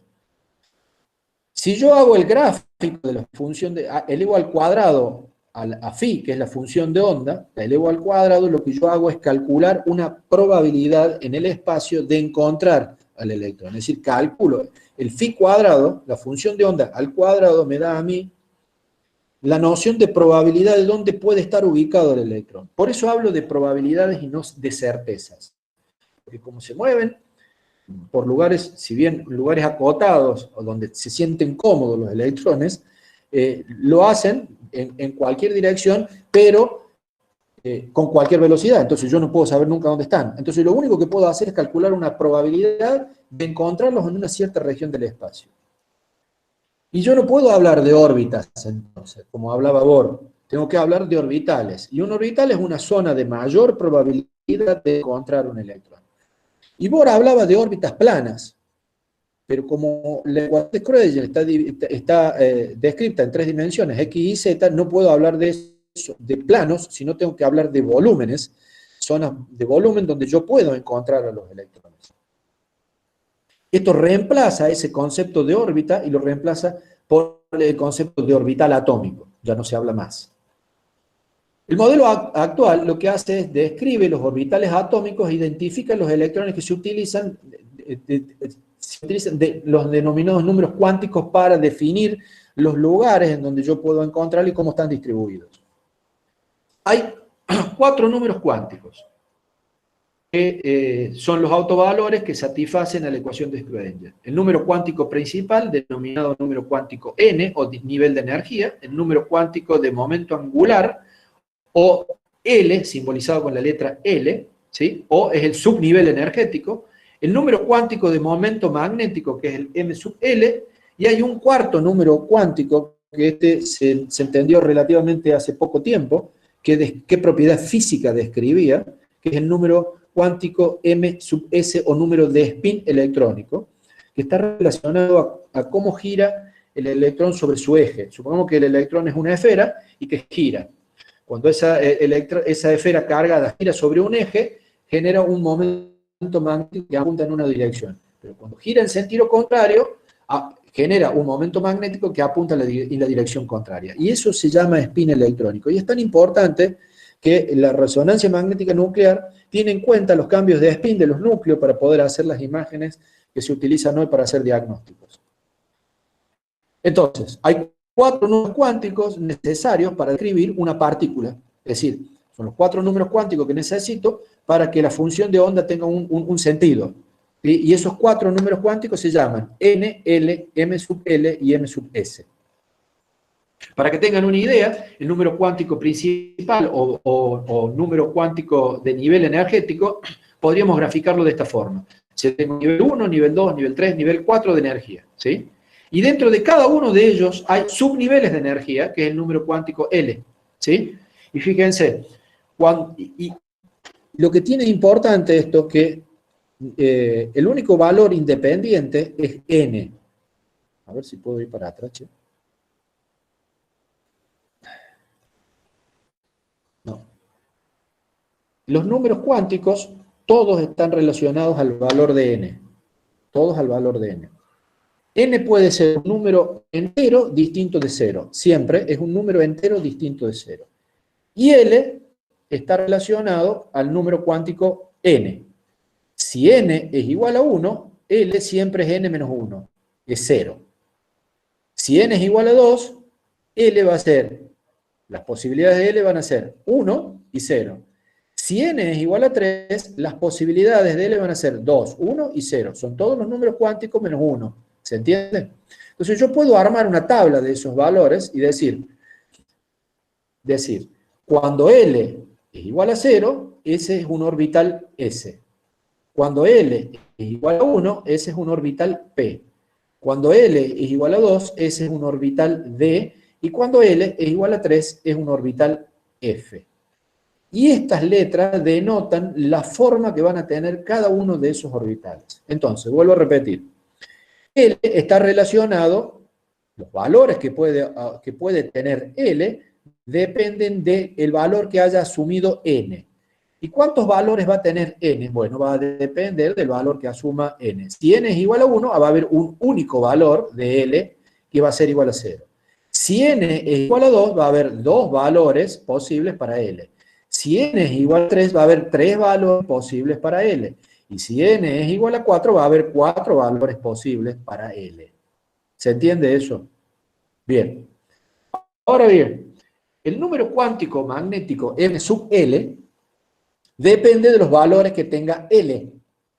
M va a depender de L. Si L es igual a 0, M sub L no puede ser más que 0. Si L es igual a 1, M sub L va a tener 3 valores, todos los números, incluidos el 0, positivos y negativos. Si L es igual a 1, M sub L va a ser 1, 0 y menos 1. Y si L es igual a 2, M sub L va a ser 2, 1, 0, menos 1 y menos 2. Es decir, para el valor de 0, en L le corresponde un único valor de M sub L. Para el valor de L igual a 1, le corresponden 3 valores de M sub L. Y para el valor de L igual a 2, le corresponden 5 valores de M sub L. Para L igual a 3, ¿cuántos le va a corresponder? 7 valores de M sub L. Y esto está relacionado con la forma de los orbitales y cómo se van a ir llenando de electrones cada uno de los orbitales que componen a un átomo. Ya vamos a ver eso. Por último, el número cuántico de spin representa el giro, el momento magnético del giro de la partícula. Si el electrón gira en este sentido, genera un momento magnético que apunta hacia arriba. Por el contrario, si gira en este otro sentido, genera un momento magnético que apunta hacia abajo. El número de spin para un electrón puede ser menos un medio y más un medio, es decir, gira para un lado o gira para el otro. Cuando n es igual a 1, L es igual a 0, y si L es igual a 0, el orbital es un orbital S, habíamos dicho. Los orbitales S tienen forma de esfera. ¿Qué significa que tengan forma de esfera? Fíjense que está en 3 dimensiones, X, Y y Z. Significa que el electrón se puede mover dentro de esa esfera. Ahí adentro de esa esfera, en ese sector dentro de esa esfera. Entonces lo puedo encontrar en ese sector. Supongamos que en el punto 0, 0, 0 se encuentra el núcleo atómico y los electrones estarían rodeándolo. Pero cuando L es igual a 1, puedo tener orbitales P. Y si L es igual a 1, voy a tener 3 valores de M sub L. Voy a tener un M sub L más 1, un M sub L 0 y un M sub L menos 1. Y el orbital P tiene una forma bilobular. Son 2 lóbulos unidos. Y el núcleo atómico estaría ubicado aquí en el centro de cada uno de ellos. Y si ustedes se fijan, hay 3 orbitales P. Uno se ubica sobre el eje X, uno sobre el eje Z y otro sobre el eje Y. ¿Y qué significa eso? Que el electrón puede estar en cualquiera del interior de estos globitos que conforman esos orbitales. Y los orbitales D, cuando L es igual a 2, tengo un orbital D de dedo, y son orbitales tetralobulares. Voy a tener 4 voy a tener 3 que están ubicados, esos 4 lóbulos, en los vértices de un plano, en el plano XX, en el plano II y en el plano ZZ. Voy a tener ubicado en los lóbulos, el lóbulo en cada uno de esos vértices. Pero también voy a tener un orbital D, que va a ser también tetralobular, pero va a ubicar esos lóbulos en los vértices, no en los vértices, sino en las aristas de esos planos, y voy a tener un quinto orbital que tiene una forma de chupete doble. ¿De dónde sale esto? Y esto sale de graficar matemáticamente la función en 3 dimensiones y calcular un volumen. Y ese volumen a mí, el phi cuadrado de ese volumen me da a mí la probabilidad de encontrar los electrones allí. Esto se relaciona con las energías de los orbitales y cómo se distribuyen. Energía aumenta a medida que voy subiendo los niveles energéticos. En el primer nivel de energía lo que voy a tener es un orbital nivel 1. Si el nivel n es igual a 1, L es igual a 0, no me queda más que tener un orbital S. En cuyo caso, en ese orbital S van a caer 2 electrones. Uno va a ser más un medio y otro va a ser menos un medio en el valor de m sub s. En el nivel 2 voy a tener L igual a 0, nivel 2, L igual a 0, y L igual a 1. Por eso tengo el S y el P. El S va a tener la posibilidad de ubicar 2 electrones, y el P, como tengo PX, PI y PZ, voy a tener la posibilidad de ubicar 2 electrones acá, 2 electrones acá y 2 electrones acá. Es decir, en un orbital P voy a poder ubicar 6 electrones. Luego en el nivel 3 voy a tener el nivel 3, L igual a 0, es orbital S, 2 electrones, L igual a 1, orbital P, 6 electrones, ¿sí? Y L igual a 2, orbital D, voy a tener 5 orbitales. Yo acá voy a poner 2 electrones acá, 2 electrones acá, 2 electrones acá, y acá voy a poner 2 electrones acá, 2 electrones acá, 2 acá, 2 acá y 2 acá. Es decir, en un orbital D caben 10 electrones. Y en un orbital F caben 14 electrones. Y así yo puedo armar toda la configuración electrónica utilizando la ecuación de Schrödinger con los números cuánticos, y en base a esa ecuación electrónica yo puedo definir las propiedades químicas que van a tener esos elementos. Esto es lo importante, porque este modelo actual que estamos usando ahora, que se basa en la mecánica cuántica y en la ecuación de Schrödinger, puede explicar muchos de los fenómenos que nosotros observamos de los átomos en su comportamiento en las reacciones químicas. Entre ellos, en general, el estado de oxidación, es decir, la cantidad de electrones que puede ganar o puede perder un átomo para reaccionar químicamente con otro y formar un enlace químico. Esto me permite a mí escribir la configuración electrónica de cualquier elemento de la tabla periódica. Por ejemplo, el átomo de hidrógeno dijimos que tiene un electrón y un protón. El Z es igual a 1, es decir, tengo que ubicar un solo electrón alrededor de ese protón. Muy fácil. Si n es igual a 1, L es igual a 0, entonces tengo un orbital S. Y le pongo un solo electrón acá arriba, 1.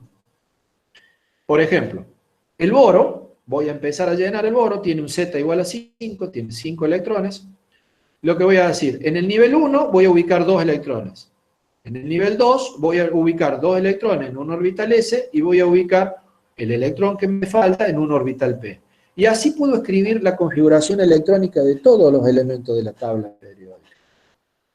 Y ustedes podrán decirme, ¿para qué sirve esto? Sirve para explicar, por ejemplo, cómo se combinan entre sí los distintos elementos químicos para formar los diferentes compuestos químicos. Todos los elementos de la tabla tienen que hacer interaccionar sus nubes electrónicas para poder combinarse y formar los distintos compuestos químicos. Y ahí radica la fortaleza de este modelo atómico, que puede lograr explicar este tipo de cosas. No solo eso, puede lograr explicar la distribución que tienen los elementos en la tabla periódica. El principio de exclusión de Pauli establece que no puede haber 2 partículas que tengan los mismos números cuánticos. ¿Qué significa eso? Que si yo voy a poner 2 electrones en un mismo orbital, uno tiene que tener un número de spin más un medio y el otro tiene que tener un número de spin menos un medio. Es decir, esos espines tienen que estar apareados para poder estar allá adentro. ¿Cómo se explica eso? Muy fácil. Supongamos que yo tengo un orbital esférico, ¿sí? El orbital esférico este que está acá, el S. ¿Sí? Y yo voy a poner 2 electrones allá adentro, dentro de ese mismo espacio. Los 2 electrones tienen carga negativa.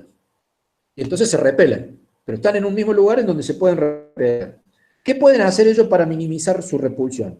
Y uno puede girar para un lado, generando un momento magnético que apunta, por ejemplo, para arriba, y el otro puede girar en sentido contrario sobre su eje, en cuyo caso el momento magnético apunta para abajo. Si yo hago la resultante de esos 2 momentos magnéticos, uno que apunta para arriba y otro que apunta para abajo, ¿qué es lo que ocurre? Matemáticamente se anulan y minimizo la repulsión.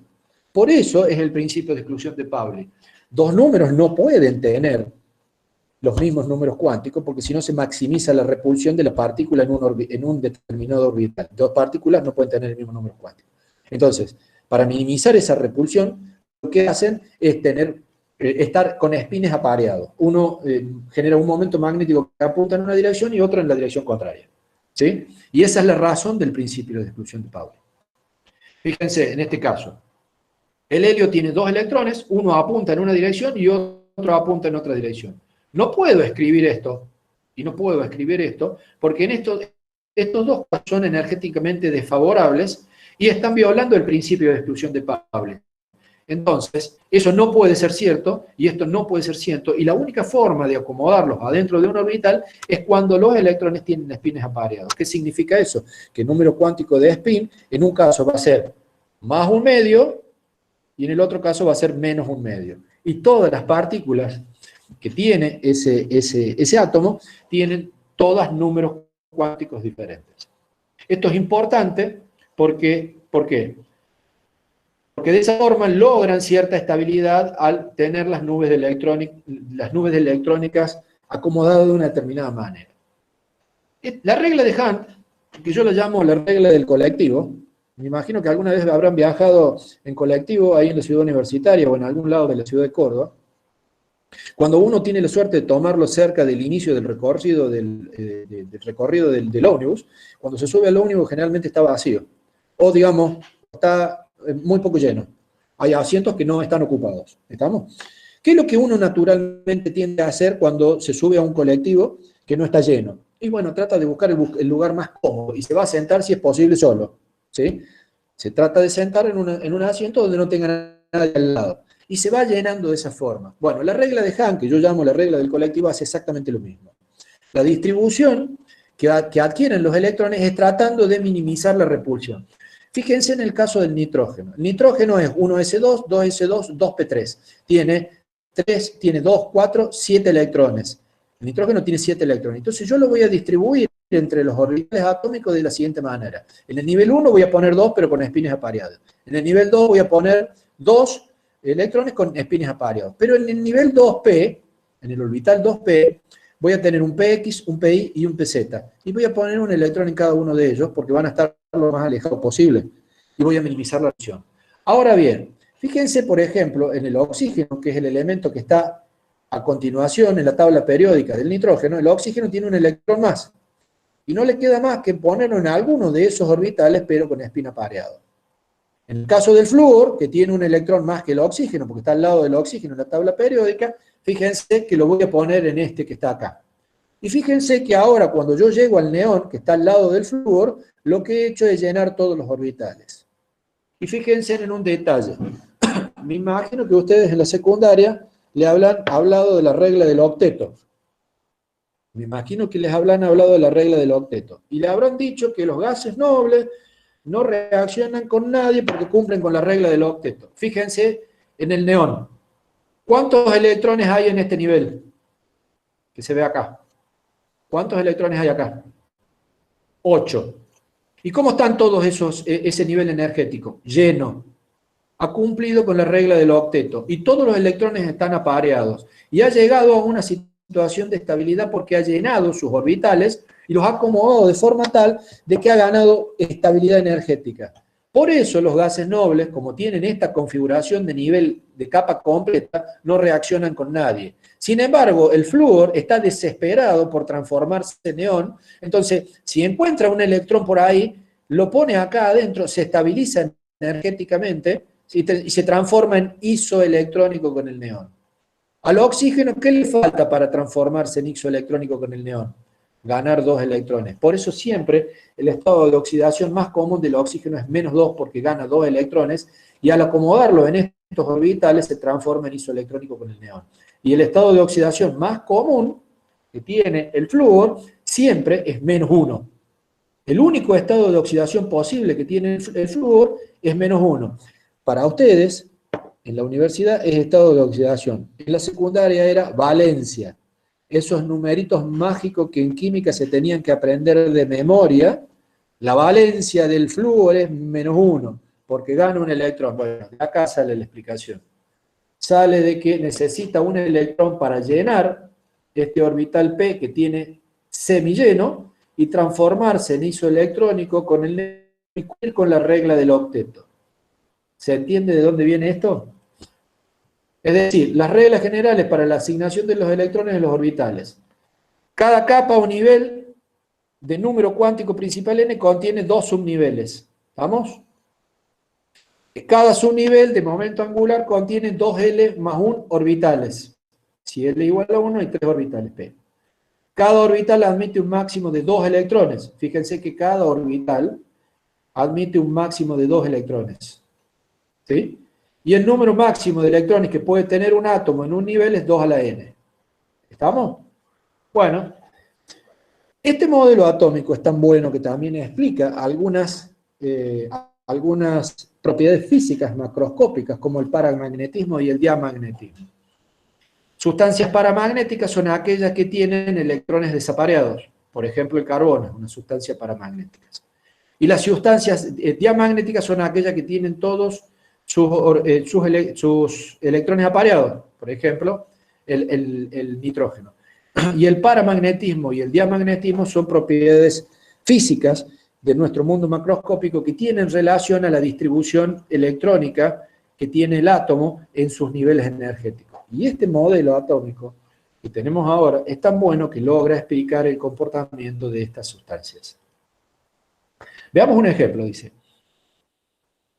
Indique los 4 números cuánticos del electrón de mayor energía, o uno de ellos, si hay varios, de los siguientes átomos en su estado fundamental: litio, nitrógeno, silicio y calcio. ¿Cuántos electrones con igual nivel de energía hay en el último nivel de cada uno de ellos? Bueno, litio tiene un Z igual a 3. Si yo escribo la configuración electrónica, es 1s2, 2s1. Y ahí se ven los 3 electrones que tiene el litio. ¿Qué significa? Que en el nivel de mayor energía, n es igual a 2. Y ese electrón está en un L igual a 0, y si está en un L igual a 0, m sub L es igual a 0, en cuyo caso m sub S va a ser más 1/2. Esto es típico de una típica pregunta de parcial. ¿Sí? El electrón con máxima energía tiene estos números cuánticos. Si yo escribí correctamente que la configuración electrónica, puedo escribir los números cuánticos. Ahora, por ejemplo, en el nitrógeno, es 1s2, 2s2, 2p3. Tiene 7 electrones, Z igual a 7, 2, 2 y 3 son 7. Entonces, el nivel de energía es N igual a 2. Esto es P. P era L igual a ¿qué? L igual a 1. Si L igual a 1, M sub L puede ser igual a 1, en cuyo caso M sub S va a ser más 1/2. Y voy a tener M sub L igual a 1, y voy a tener los 3 orbitales P y los 3 electrones ubicados en esos orbitales P. ¿Sí? El otro va a ser N igual a 2, L igual a 1, M igual a 0, vendría a ser el siguiente, con un electrón más 1/2, y en el último caso, lo que voy a tener, L igual a 1, M sub L igual a menos 1, que es este otro orbital, en donde voy a poner otro electrón más 1/2. Todos tienen el mismo sentido de giro. 3 electrones en la última capa de valencia. Ahora bien, esta distribución electrónica lo que hace es explicar la distribución de los elementos en la tabla periódica. Y yo voy a ver que dependiendo de la ubicación en la que se encuentren en la tabla periódica, yo voy a tener un bloque S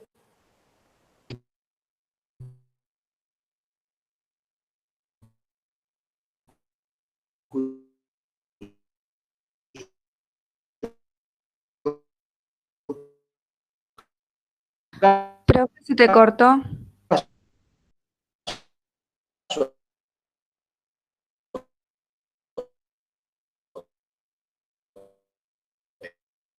Profe, se le cortó, todo cortado, se le escucha.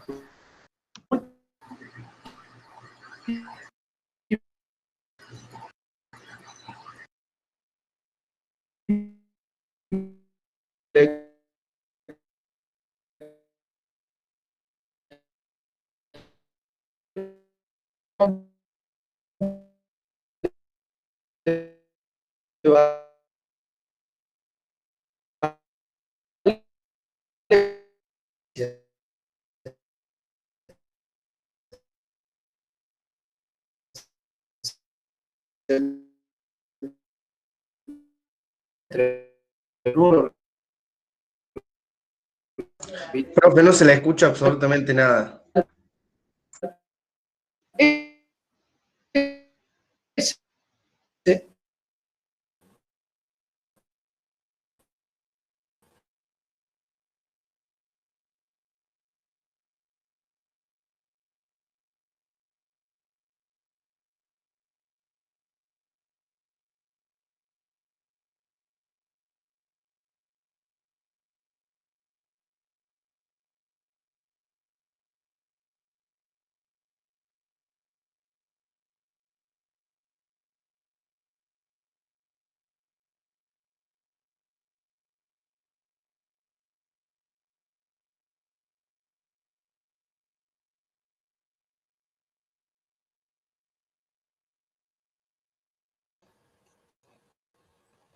¿Me escuchan ahí? Sí, Perfecto, profe.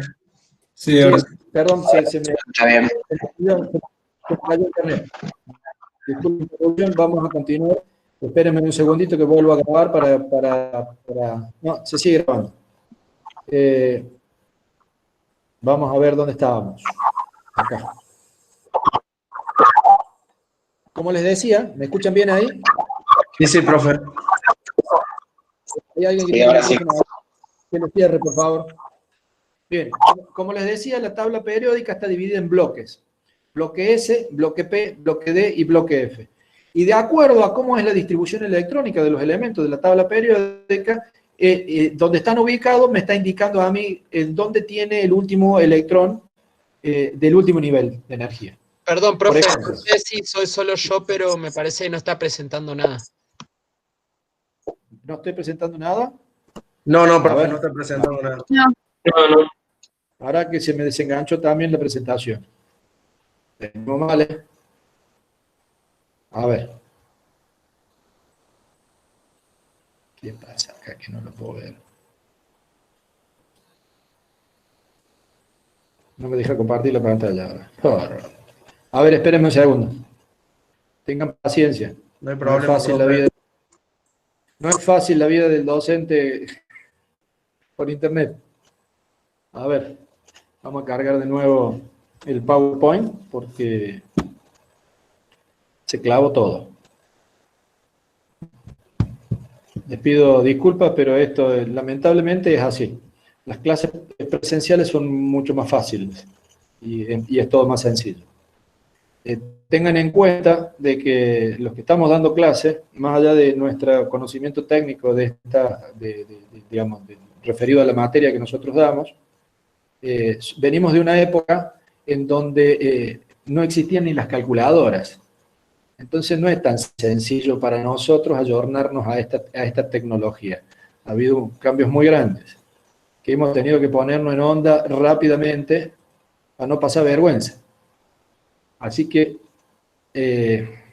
espérenme un segundo. A ver. Ahí ven la pantalla, ¿se ve?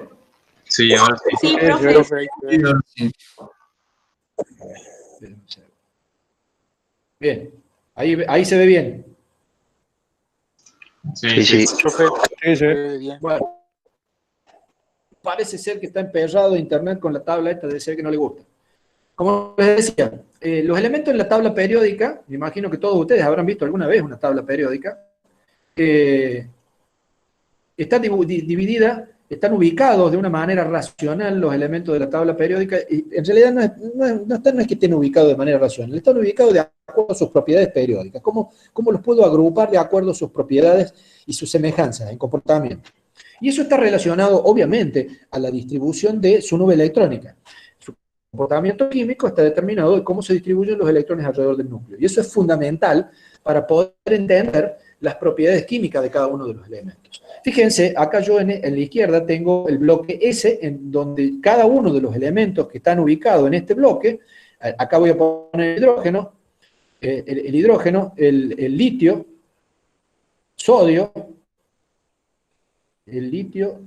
sodio, potasio, rubidio, cesio y francio van en esta columna, berilio, calcio, magnesio, estroncio, bario y radio. Todos ellos tienen ubicados sus últimos electrones en un orbital S. Por eso se encuentran en el bloque S de la tabla periódica. Y en el bloque P yo voy a tener boro, carbono, nitrógeno, oxígeno, flúor, neón, ubicado en esta línea que está acá. Y todos ellos tienen sus últimos electrones ubicados en un orbital P. En este caso tengo los metales de transición y tienen sus últimos electrones ubicados en orbitales D. Y acá, en el bloque F, que son los actínidos y los lantánidos de la tabla periódica, tienen ubicados sus últimos electrones de valencia en un orbital F. ¿Sí? Entonces yo puedo escribir la configuración electrónica de cualquier elemento químico mirando esta tabla. Acá voy a poner el helio, que si bien pertenece al grupo, al bloque S, por eso está en un color naranja, ¿sí? Porque tiene 2 electrones y ubicado en un orbital S, se pone en este sector porque las propiedades químicas periódicas que tiene son iguales que las que tienen todos los elementos que están en esta columna, que son el helio, el neón, el argón, el criptón, el xenón y el radón, ¿sí? Son los que tienen esas propiedades periódicas, son los gases nobles. Yo puedo escribir la configuración electrónica de cualquier elemento de la tabla periódica mirando la tabla. Esto hace referencia, cada uno de estos periodos hace referencia al nivel de energía. Nivel 1, nivel 2, nivel 3, nivel 4, nivel 5, nivel 6, nivel 7. Y lo que yo miro, las columnas horizontales, se ven los subniveles de energía. Se ven los subniveles de energía. Entonces, si yo digo, el hidrógeno es 1s1 y el helio es 1s2, el litio va a ser 2, la configuración del litio va a ser 1s2, 2s1, porque llegué a este nivel de energía y llegué a este nivel que está acá. Y el del berilio va a ser 1s2, 2s2, 2s2, voy a tener 2 electrones en el último nivel de energía, por eso es 2s2. Le agregué un electrón más que al litio para transformarlo en berilio que está acá en este sector. Y si yo tengo que escribir la configuración electrónica del elemento que está acá, que es el boro, voy a decir 1s2, 2s2, 2p1. La del nitrógeno es 2 boro, nitrógeno, boro, carbono. El carbono va a estar acá, va a ser 1s2, 2s2, 2p2. La del nitrógeno es 2p3, la del oxígeno es 2p4, la del flúor es 2p5, y la del neón es 2p6. Y yo puedo escribir toda la configuración electrónica de todos los elementos de la tabla periódica. Y de acuerdo al bloque en el que están, es el orbital que está ocupando ese electrón y va a ser el comportamiento químico que va a tener. No es lo mismo el comportamiento químico de los bloques S que los del bloque P. El bloque P está dividido por una diagonal que va así más o menos por acá, ¿sí? Y yo acá voy a tener los no metales en esta zona, voy a tener los semimetales en el medio y voy a tener desde acá para allá todos los metales y las tierras raras que se encuentran acá. Y dependiendo de dónde están y la configuración electrónica van a ser si pueden ganar o perder electrones para poder combinarse con otros elementos de la tabla periódica y formar los diferentes compuestos químicos. En resumen, hemos evolucionado desde la teoría de Demócrito, o más antigua, en donde había 4 elementos que conformaban el universo, que era el agua, la tierra, el aire y el fuego, a hablar de átomos y a encontrar un modelo atómico que explica la distribución de los elementos en la tabla periódica y su comportamiento químico. Ahí radica la importancia de todo esto para poder entender que la distribución de los electrones tiene un papel fundamental en todos los procesos químicos, porque dependiendo de cómo están distribuidos los electrones alrededor del núcleo, es cómo va a reaccionar ese elemento químico de la tabla periódica y cómo va a ser las diferentes posibilidades de combinación con otros elementos para formar todos los compuestos químicos que existen. ¿Se entiende la importancia que tiene esto? Fíjense, acá tengo una tabla periódica escrita, nivel 1, nivel 2, nivel 3, nivel 4, 5, 6, 7, 8, 9, los niveles de energía, y tengo los subniveles de energía. Hidrógeno, helio, litio, berilio, boro, carbono, nitrógeno, oxígeno, flúor, neón, magnesio, potasio, rubidio, cesio, francio, magnesio, calcio, estroncio, bario y radio, y yo puedo escribir la configuración electrónica de todos estos elementos de la tabla periódica y los puedo tener agrupados de acuerdo a sus características. Por ejemplo, los que están en marrón acá son los no metales. Yo siempre digo que los no metales de la tabla periódica, a excepción de estos que están acá, que son los gases nobles, yo siempre digo que los gases nobles son los odiosos de la tabla periódica porque no se juntan con nadie. Ellos no se quieren juntar con nadie, son odiosos. ¿Y por qué son odiosos? Porque cumplen con la regla del octeto. Como tienen la estructura de capa llena, no necesitan juntarse con nadie para estabilizarse o ganar comodidad energética. Digo además que los no metales, que son estos que están acá, estos, carbono, nitrógeno, oxígeno, flúor, fósforo, azufre, cloro, bromo, selenio y yodo, estos son no metales. Yo siempre digo que estos son los amarretes de la tabla periódica. ¿Por qué? Porque todos los electrones que encuentran se los agarran para ellos. Todos los electrones que encuentran se los agarran para ellos. Ellos quieren electrones, porque si ustedes se fijan, al estar muy cerca de los gases nobles, necesitan ganar pocos electrones para transformarse en isoelectrónicos con los gases nobles.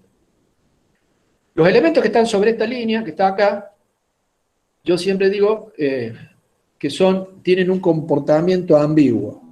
Son los bipolares. Bipolares porque están mal de la cabeza. Un día quieren una cosa y otro día quieren otra.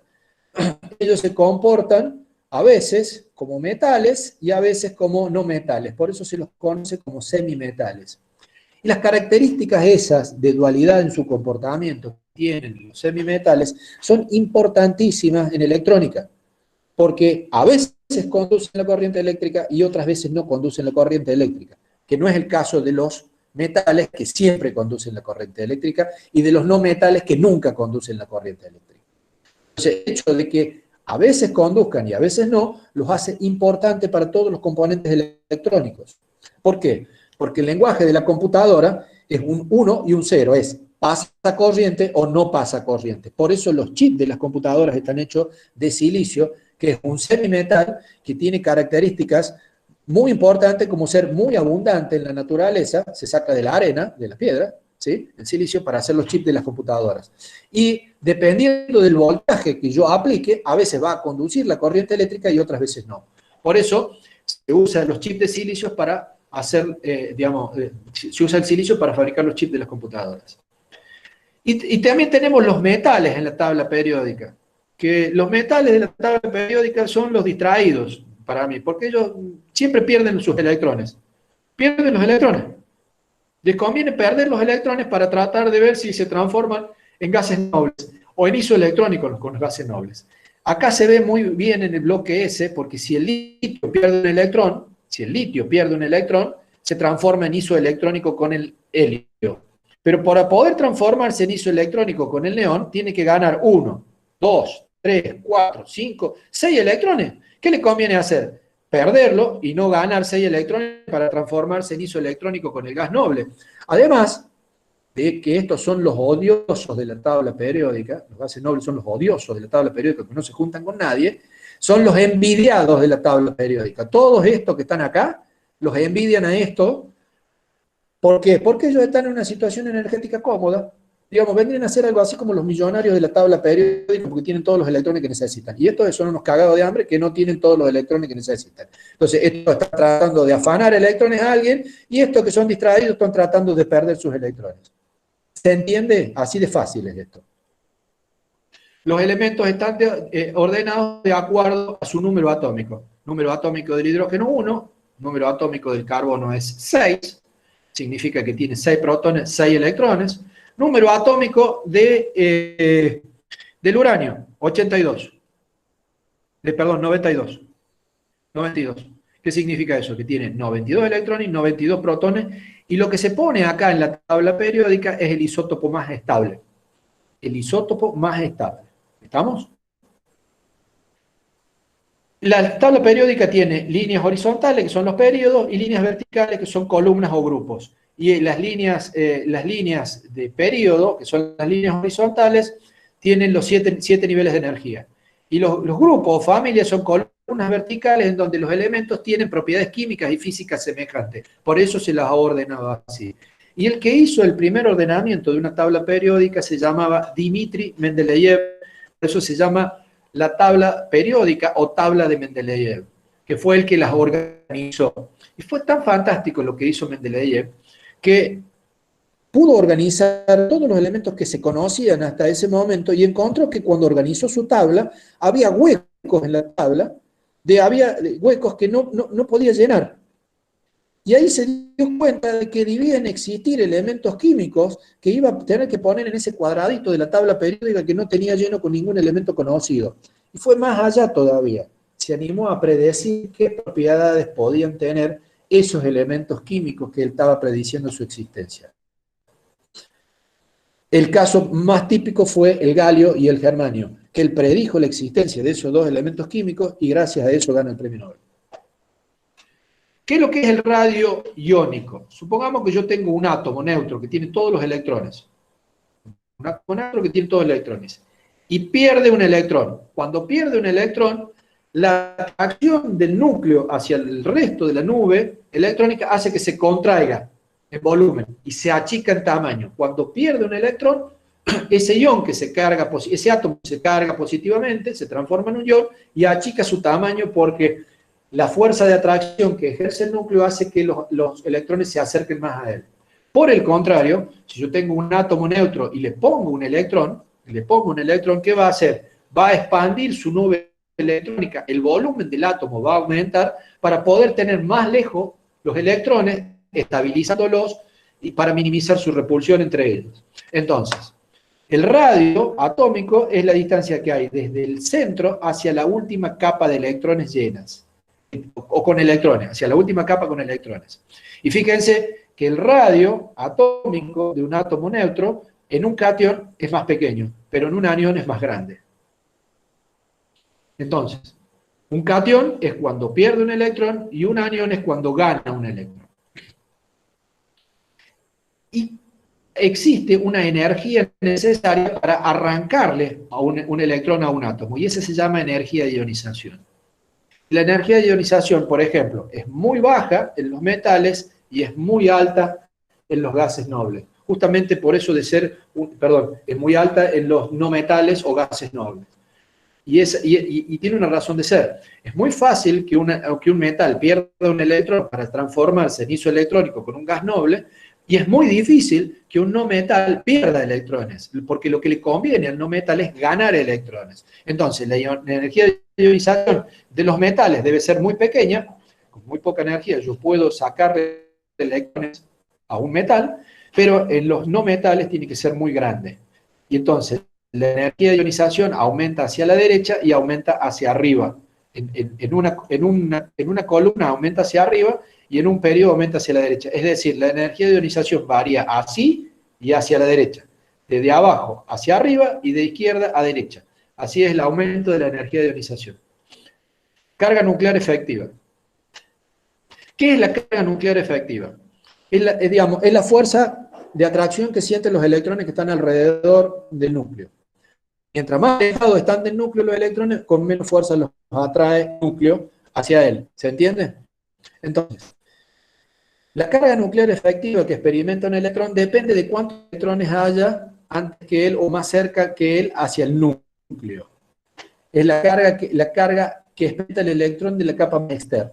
Se debe a la repulsión entre los electrones de la capa externa y los electrones de las capas internas, y eso se llama efecto de pantalla. ¿Qué es lo que ocurre? Yo tengo un núcleo atómico y los electrones distribuidos alrededor de él como si fuesen capas de cebolla. Imagínense una cebolla que tiene distintas capas, y cada capa son capas de electrones, ¿sí? Los electrones, la primera capa que está más cerca del núcleo y en la que mayor fuerza de atracción y carga nuclear efectiva siente. Y obviamente que las capas que están más alejadas son las que lo sienten menos, no solo por la distancia, sino porque los electrones al tener carga negativa, los que están en las capas más cerca, es como si estuvieran neutralizando los protones que tienen carga positiva que están en el núcleo. Y de esta manera, esos electrones que están alejados sienten mucho menos la atracción ejercida por las cargas positivas del núcleo. La carga nuclear efectiva aumenta hacia arriba y hacia la derecha. Aumenta hacia arriba y hacia la derecha. Y el radio atómico, como ya se lo definí, era la distancia que hay desde el centro hacia la última órbita, o el último digamos, orbital lleno con electrones.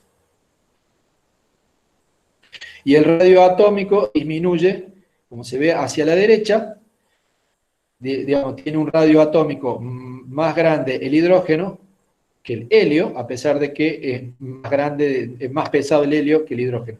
Disminuye hacia la derecha y hacia abajo, es decir, disminuye así y así. Disminuye así y así. Perdón, aumenta hacia abajo y disminuye hacia la derecha. Vuelvo a repetir. El radio atómico aumenta hacia abajo, es lógico, porque tiene más capas, estos átomos, y disminuye hacia la derecha, porque se achica por la cantidad de protones que va creciendo en el núcleo, hace que las capas se contraigan. Afinidad electrónica es, digamos, cuán fácilmente atrapa un electrón un átomo. Por ejemplo, los no metales tienen que tener una alta afinidad electrónica, no así los metales, porque los metales, al tener una baja energía de ionización, tienen muy poca afinidad electrónica, o sea, tienen mucha tendencia a perderlo. Por el contrario, los no metales tienen una alta afinidad electrónica y una alta energía de ionización. Y fíjense, acá se ve la afinidad electrónica representadas como barras en una tabla periódica. Fíjense que en este sector hay poca afinidad electrónica y en este sector hay mucha afinidad electrónica de la tabla periódica. Es decir, estos elementos tienen gran tendencia a tomar electrones para transformarse en isoelectrónico con ellos, con los gases nobles. Y si un gas noble yo le saco un electrón, lo ionizo, no me lo va a dar muy fácilmente, voy a necesitar entregarle mucha energía, van a estar desesperados buscando el electrón que le choreé. Entonces, van a tener una gran afinidad electrónica, por eso son los que mayor afinidad electrónica tienen de la tabla periódica. Bueno, hasta acá la clase de hoy, es un poco larga esta clase, vamos a detener la grabación.